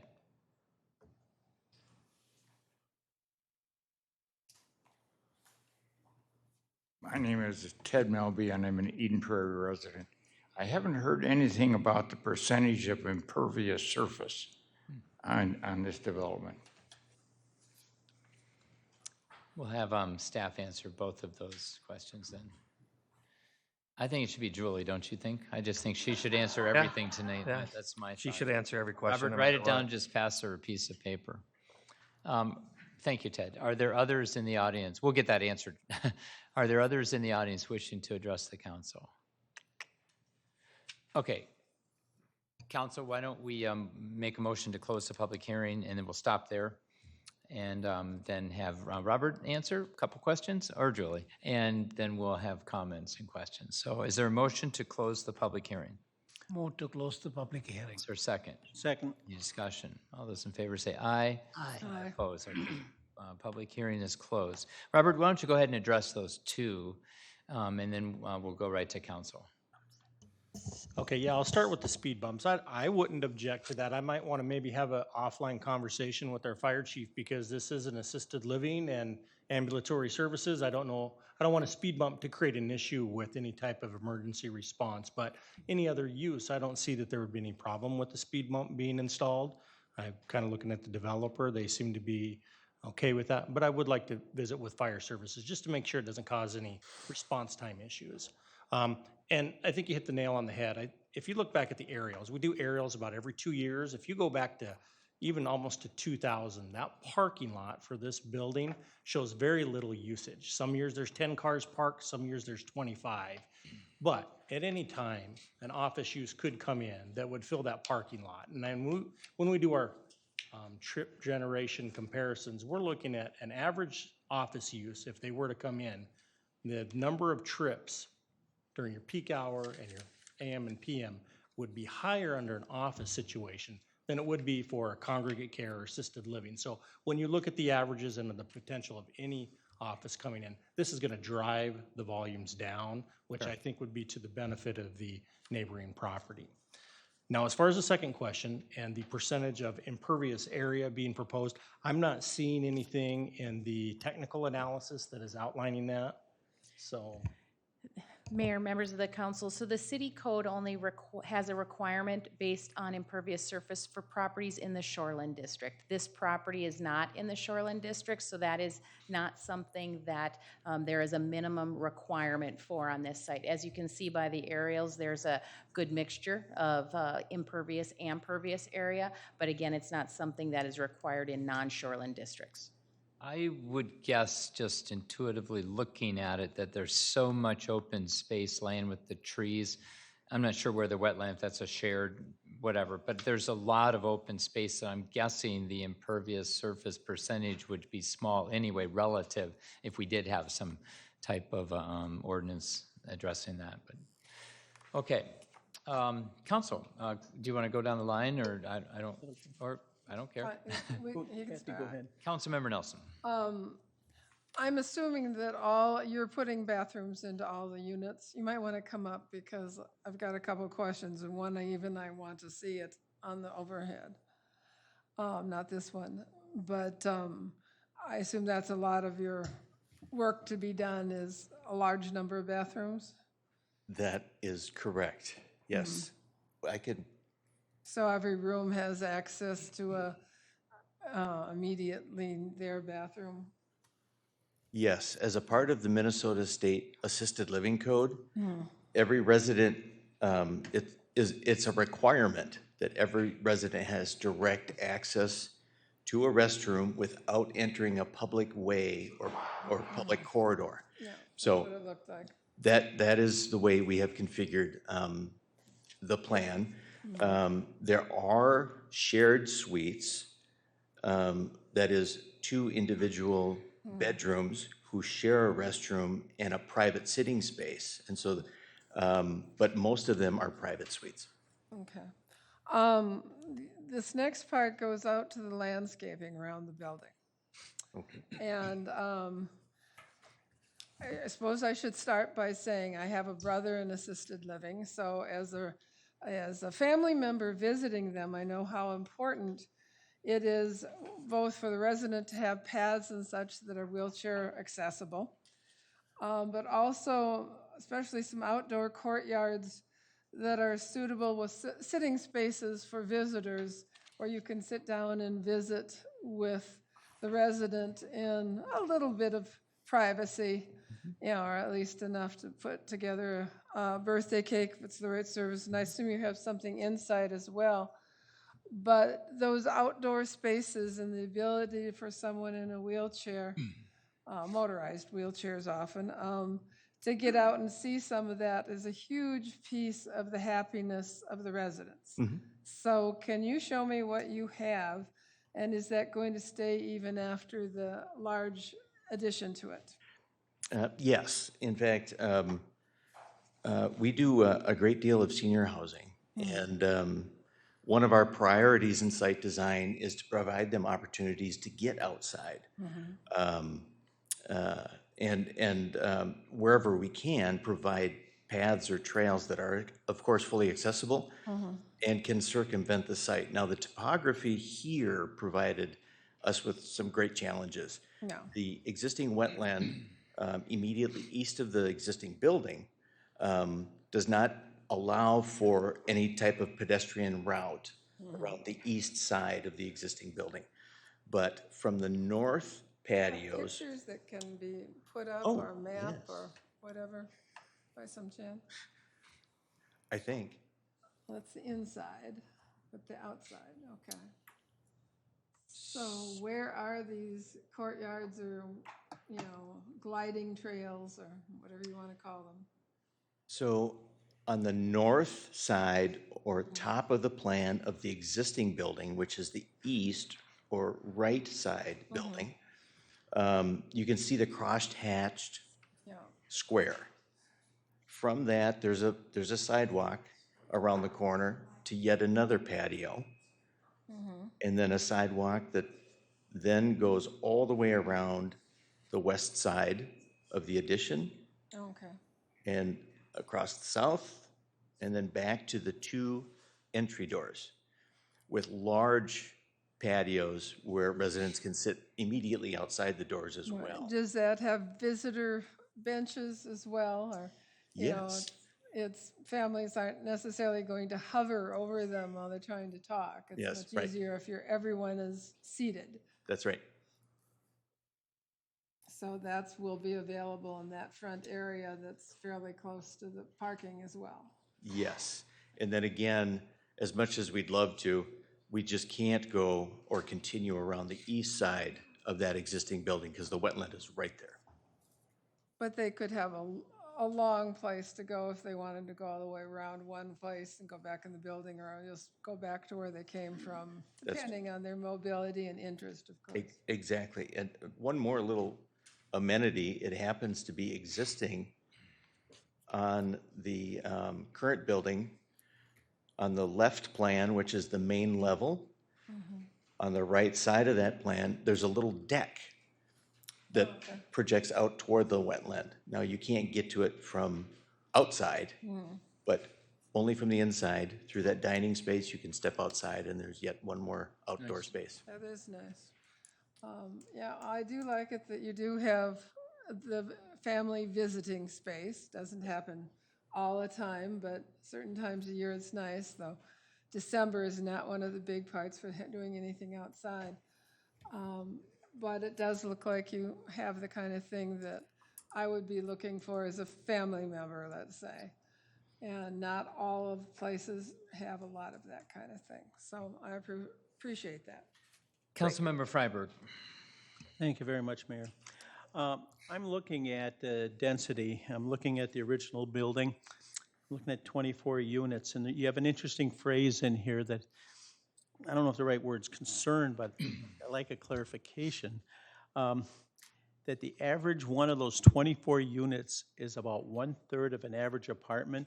Now, I'm thinking in my mind, a one-bedroom apartment. I'm thinking about 650, 700 square foot. Are those like 10 by 20 rooms? What's the square footage of those 24 rooms? They're about 300 square feet. About 300 square feet, so roughly 20 by 15. Okay. Okay, and this meets state standards and everything that you're looking at, that small a room? Yeah, and part of the programming is intended to get people out of their beds, out of their bedrooms, out into the common areas, socializing and utilizing the activity spaces, utilizing the dining spaces and other parts of the facility, and getting outside as well. When you go into phase 2 and you have 81 units, you obviously are building fresh, and you have 53,233 square feet. What are the size of those rooms going to be? They are slightly larger. They're almost 400 square feet per room. They're almost what? 400 square feet per Or room. about roughly a double garage. So, okay. All right. Yeah, I guess the main thing is, as far as is the clarification, what goes by state guidelines and stuff. Yes, But it just struck me when I started doing the math, that I needed some clarification of that on it. Understood. Thank you. Councilmember Narayan, anything? No. Okay. Councilmember Freiberg, I appreciate your thoughts. My initial thought when you were asking your questions was simply, there are these layers of, as seniors progress, you move in from your house to your, 2 or 3 bedroom or with a den, and then you sadly go into this movement towards a large 1-bedroom, maybe with a kitchen, and then eventually, many times you end up in assisted living. Studios. In a studio 20 by 20. And so I think this group, I'm assuming, knows their programming needs, and they know who their, clients are going to be. That's my only thought is, but I agree with you about, they've got to follow state guidelines, they know that, but, they know what they're building for and what kind of, clients they're attracting, I'm assuming, is that? Own Yeah. clarification, as far as. Good the learning questions, though. process. Council, anything else? Okay, thank you. So let's see, we would, oh, I know, thank you, yes. I did have, actually, stay near. So at one point, we were sent out, I don't know, a week or two ago in our packets, different designs that had come initially into the city, and it went to planning. And we saw a barrel roof design on two of the, I don't know, brick, or I don't know how to describe them, sections that come out. I liked that. Now, I don't know what you all were thinking or if you recall seeing it, but it matched the barrel roof on the original building. It pulled the two buildings together. And for whatever reason, planning evidently did not, or some of the commissioners, and they ended up voting with that flat roof. I like the barrel. Do we have a picture of that we could show somehow?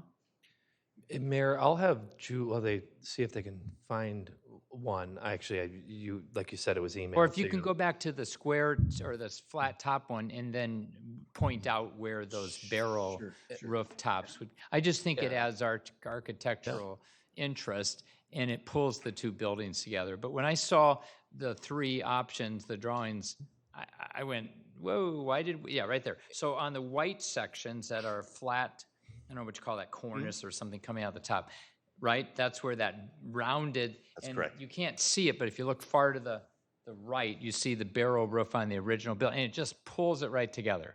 And I was questioning why planning, just for whatever, viscerally didn't like that, but I do.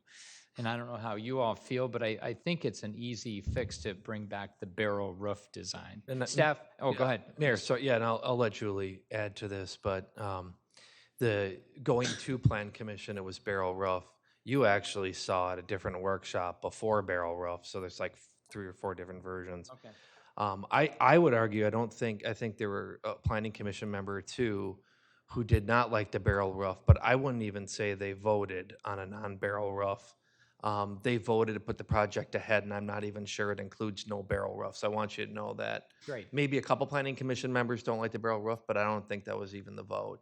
And then I believe our staff recommendation is to have the barrel roof back in for second reading, but Julie can clarify all that. Mayor, members of the council, all of those comments are exactly correct. The Planning Commission in their discussion had some conversation, some of the members, about removing the barrel roofs, but it was not part of their formal recommendation. So as staff has talked with the applicant in the time in between, there were some other changes that they did accommodate based on Planning Commission discussion, including adding some more additional darker red brick in order to tie that to the existing building in much more detail, but staff is recommending that the barrel roof be added back in those locations where it was previously shown.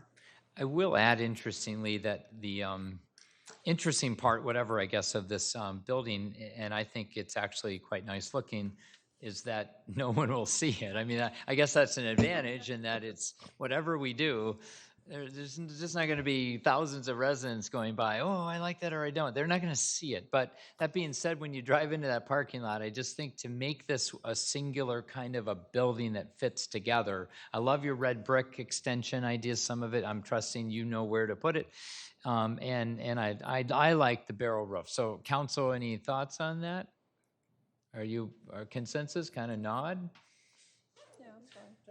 Okay, anything else then, Mr. Gacho, is that? Anything, Mayor? Mayor, no, so I think you heard Robert speak to Yes. following up on the speed bumps with the fire department, but we can work on that between first and second reading. So within the staff and commission recommendations, when whoever makes this motion, assume that within there is to look into the speed bump, the red brick piece, the barrel roof. Staff is hearing all of our conversation. They'll put that into action. Is there anything else that needs to go into that condition section?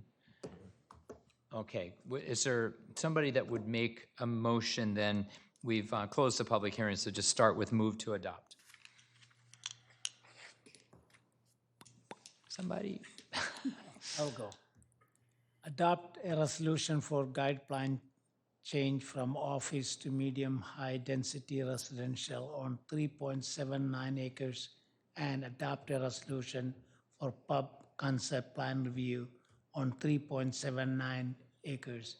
Approve the first reading of an ordinance for a pub district review with the waiver and zoning change from office to RM-2.5 on 3.79 acres and direct staff to add the barrel roof. Yeah, it's all in the conditions, so just read I'll the just read sentence it? there and Okay. it will be assumed, yeah. Direct staff to prepare development agreement incorporating staff and commission recommendations, council conditions. Perfect. Is there a second? Second.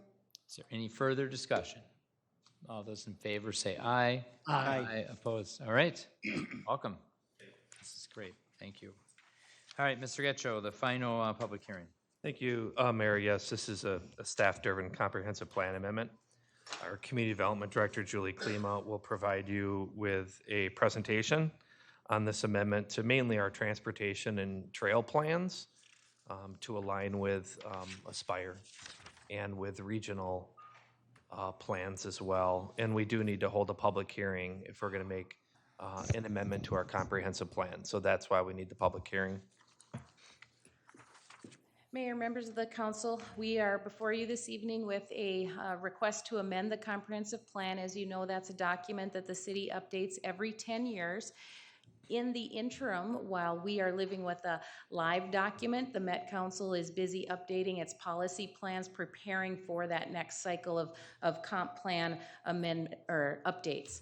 So as a part of their policy plans that they've put in place, they have provided some updates to the transportation and parks and policy plans, which require the cities then to update our own comprehensive plans to be in alignment with their most recent policy plans. In Eden Prairie's case, the amendments are rather housekeeping in nature, so we've got 4 roadways that are being changed from one classification of a roadway to another. So for example, Washington Avenue is being changed from an A minor reliever to a major collector.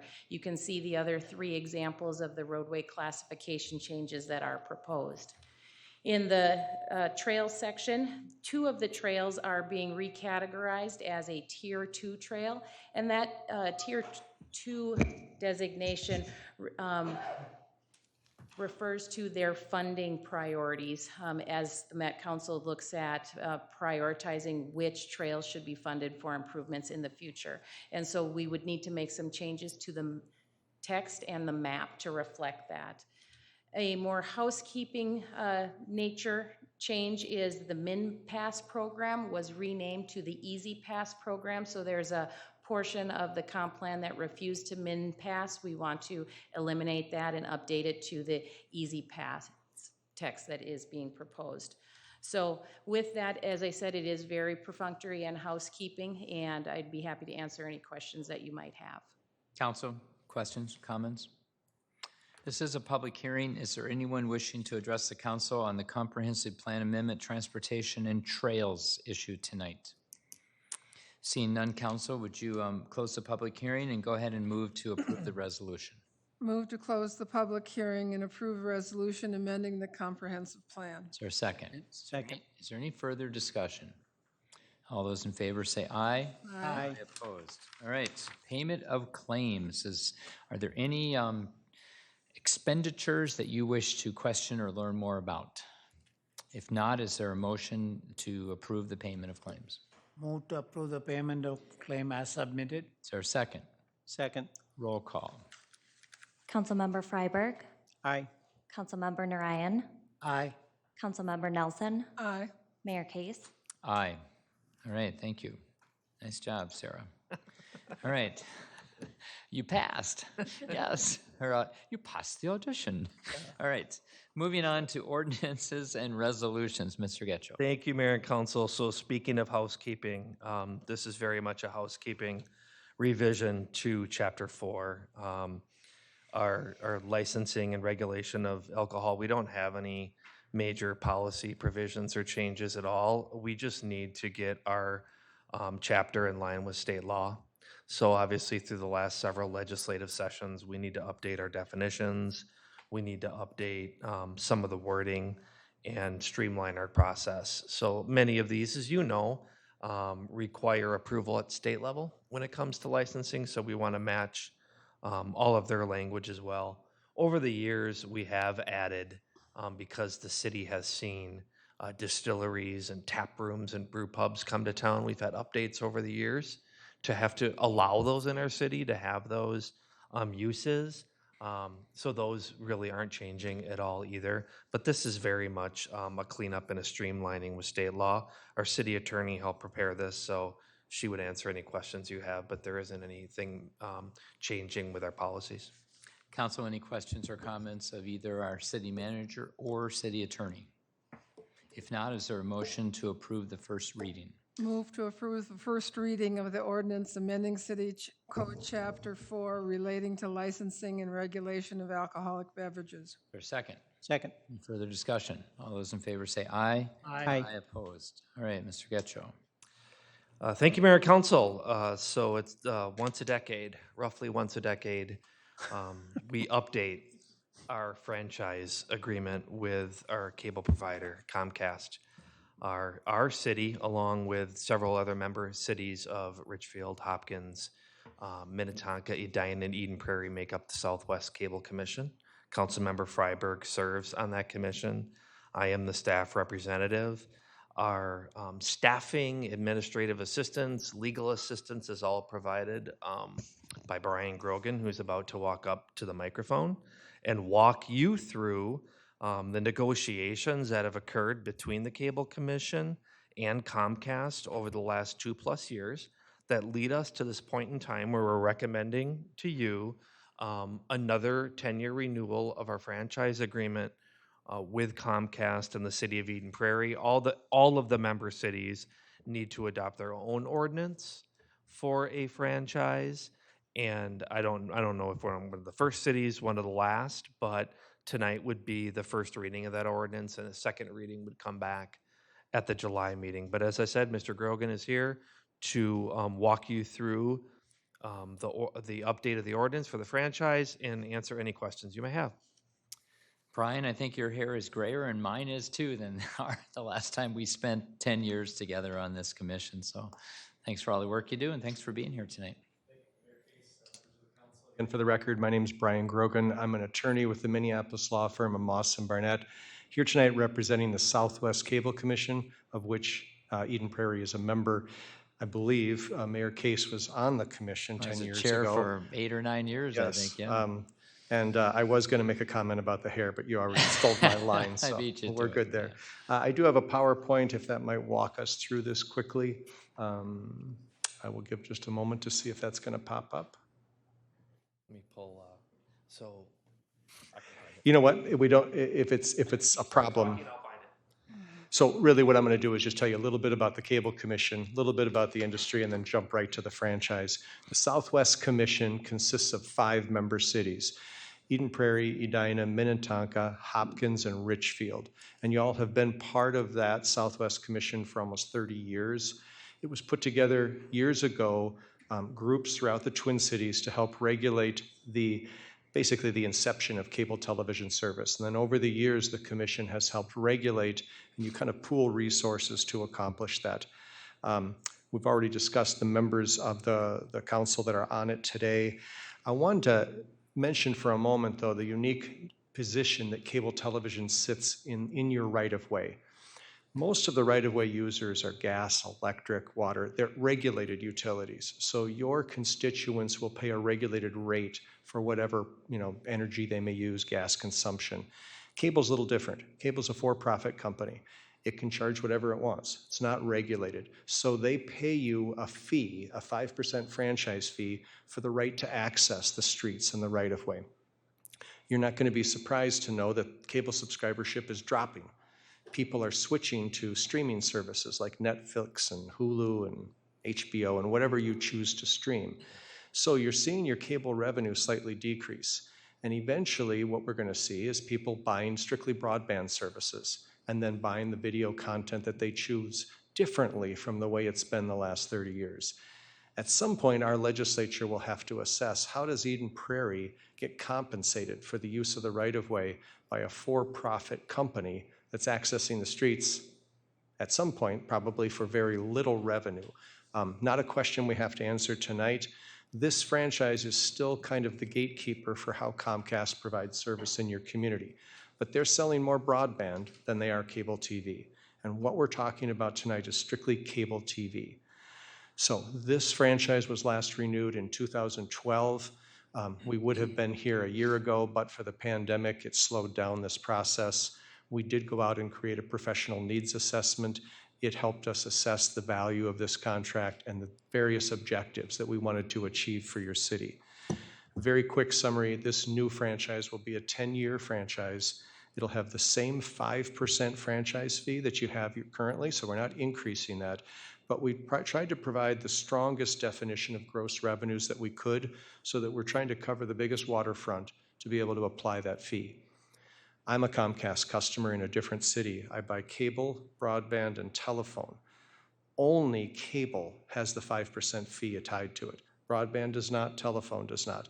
And that's not because you choose to legally not impose it, it's because the law prevents you from doing that. The federal and state laws only allow you to charge a fee for cable TV.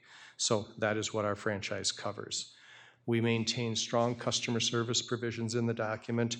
Importantly, for your city attorney and city staff, we've tied all of the right-of-way regulations back to your city code. So if your city code should be amended 3 years from now and modify the rules applying to a right-of-way user, nothing will be different as it relates to Comcast's requirement to comply with those standards. This meeting tonight is on this Eden Prairie Government Access Channel. It's in high definition. What we were able to negotiate in this contract is high definition channels for your public access producers, of which Eden Prairie has a very robust community that does do local public access programming, and also for your educational channels. They're not as heavily used as they were in the past, but it's still an asset for the city. We're increasing the capital support for local programming, so microphones, decks, cameras, lights, all the things that you need to purchase to maintain this. This is in essence a studio, if you will. That is all going to be funded through this PEG fee that is now in the contract. It will be a fairly noticeable increase from your last funding mechanism, help take a little pressure off your general revenue fund when you have to make those capital purchases. Continue to have strong enforcement tools in the document, bonds, security funds, et cetera, and maintain the various complementary in-kind services that the company has traditionally provided to the city. And so with that, Mayor, the Commission's recommendation at its May 24th meeting was that each of the 5 member cities adopt this ordinance and grant Comcast a 10-year franchise, and that's the recommendation we have for you this evening. Thank you. Perfect, thank you. You didn't need a PowerPoint. You didn't need one, but we found one like about a third the way through, but you That's kept okay. going. You're good. That's okay. I Yeah, didn't but want we to slow have you it. down. If you need to refer back to it, Brian, we have it up. Very good. Council, any questions or comments? If not, is there a motion then to approve the first reading of the ordinance granting this franchise? Move to approve the first reading of the ordinance granting a cable franchise to Comcast. Second. Any further discussion? All those in favor say aye. Aye. Opposed. Just a comment that sometimes we get asked, why aren't there any cable competitors? Why isn't, are we limiting? No, we're not. Well, any company that comes to us and says we would like a franchise for cable, which of course, because it's going down and there's so much streaming today, I don't know that we're going to see that. But all these years, we have not been limiting competition to Comcast at all. We have entertained, in fact, back in what was it, 02, 03, we had 2 companies that we thought were coming in, West something, Great West or something. Yeah, CenturyLink recently. Oh, yes, good point. So at any rate, not that we like or don't like Comcast, we simply take that company because they came to us and then we would not limit others. Okay, Mr. Getro, thank you, Brian, for coming to this evening. Thanks for all that you do for the city all these years, decades. All right, Mr. Getchell, students on commissions. Yes, Mayor and Council, thank you. We're always very excited about our Students on Commission program. And so annually, before the school year ends, which for us would have been in the month of April, we were accepting applications for what will be the following school year, next year in the fall. And we received, again, just an overwhelming number of applications. It just keeps getting better and better. I know, Mayor, you and I have talked to other cities where they say they struggled to get students to apply to be these non-voting members of city commissions, and their input is so great to have on the commissions, but we're continuing to get, way more people than we can accommodate. And really a credit to our liaisons that are saying each year, we'll take on more and more. So you see in your agenda here, there are a few commissions here that are taking on up to 10 students.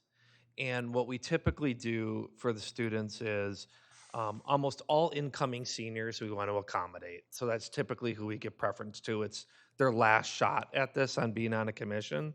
And then we'll work our way down through the juniors. And so in this case, we were able to accommodate all of the seniors, and we were actually able to accommodate some juniors. So we do have some juniors in here, but we did need to turn away a few others because with the 5 commissions that take on students and over 60 applications, we just don't have room for everybody. But we're, again, taking on 10 students a commission is just great. So you can see here that all the names of those that are being recommended would be part of your motion to approve all these individuals, these students to all these commissions. And then they're going to have an orientation at the end of August before their terms start in September. So again, you have all commissions but planning having student members. Okay. I think maybe Councilmember Freiberg, we'll start with you, and we'll circle back around. So if you'll have 2 of them, if that's okay. So if you can just start with Flying Cloud and you go to HPC, and we'll proceed. And don't worry, I mean, I'm freeing all of you. Don't worry about the names. The pronunciation's difficult. We'll do our best. And if your name is getting announced and you're watching on TV, we're sorry if we don't pronounce it correctly. We're doing our best. Go ahead. Thank you, Mayor.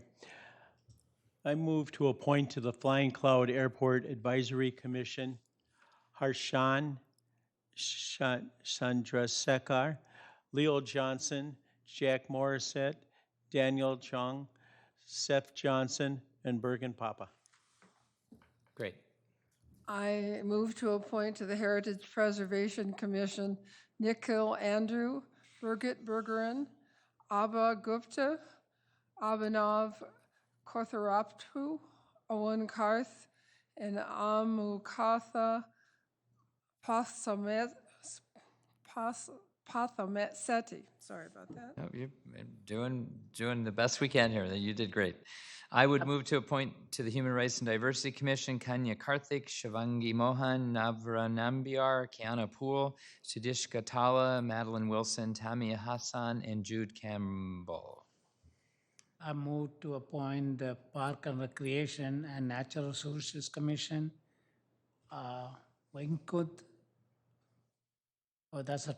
There's a lot of syllables in there. Yeah. Anatharaya. Narayanan, I think the last.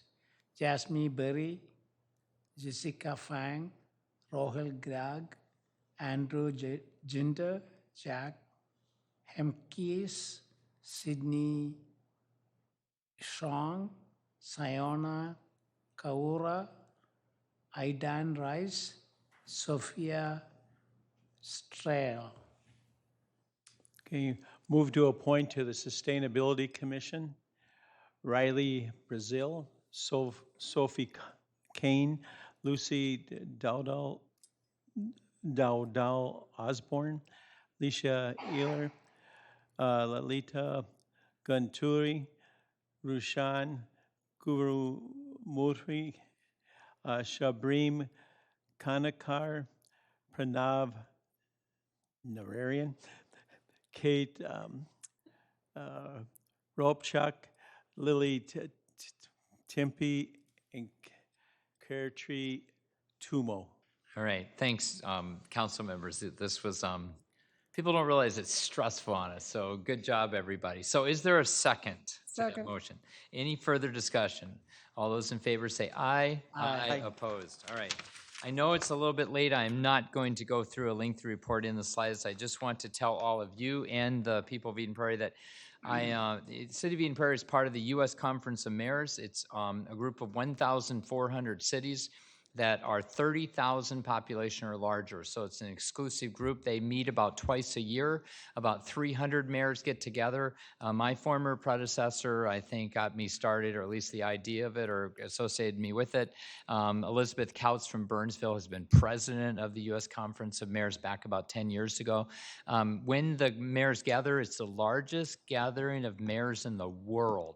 There's 300 U.S. mayors that represent over 150 million people population. It's massive. Because they're big city mayors, mayor of LA, mayor of New York, mayor of Miami, they all show up. I love Eden Prairie. We're a great large city, but I'm one of the small mayors when I'm in that group. But the conference topics are amazing, and the things that I learn and bring home. I just wanted to point 4 sessions out. I attended about 8 or 9, and I won't go into them. I have got long notes here I'm not going to read tonight because it's late, but I attended the electric vehicle revolution, talked about various cities, by the way. Several cities have going all electric by 2030 as their goal, and I thought, yep, that's us. I almost every time the last 3 years have attended a very painful session on mass shootings. It's a panel discussion that mayors that have experienced mass shootings in their city are up on a panel. And every year there's 2 or 3 new ones that join the club that no mayor wants to join. And so you just learn tremendously. They always talk about what they wish they knew today or when they went through it, what they wish they knew back then that they know today. But very, very good. I come back almost every time and I have a chat with our chief and a chat with Mr. Getcho, and just to make sure that we don't want to be prepared for that, but at least that we've thought through. I attended a session on affordable housing. I always try to get to one of those. And one of the more interesting ones that I found out are, just to show how our police department's so right on and our chief is so with it, that I attended one session on a company called Julio Truleo, Truleo, thank you, that analyzes using AI all police body cam data. Right now, I guess most police departments can only get to about 1% or so of the data a year. And this company will analyze 100%. You can feed in, and it'll do it in minutes. I mean, it'll take hundreds of thousands of hours of body cam data, and you can put in certain words to look for, and it will pop out maybe 1 or 2% of the videos. And what it does really is it helps police officers. It acknowledges and recognizes all the really good things they're doing. It also helps protect them if there's accusations that have occurred, and they can go back. But it also helps for training purposes.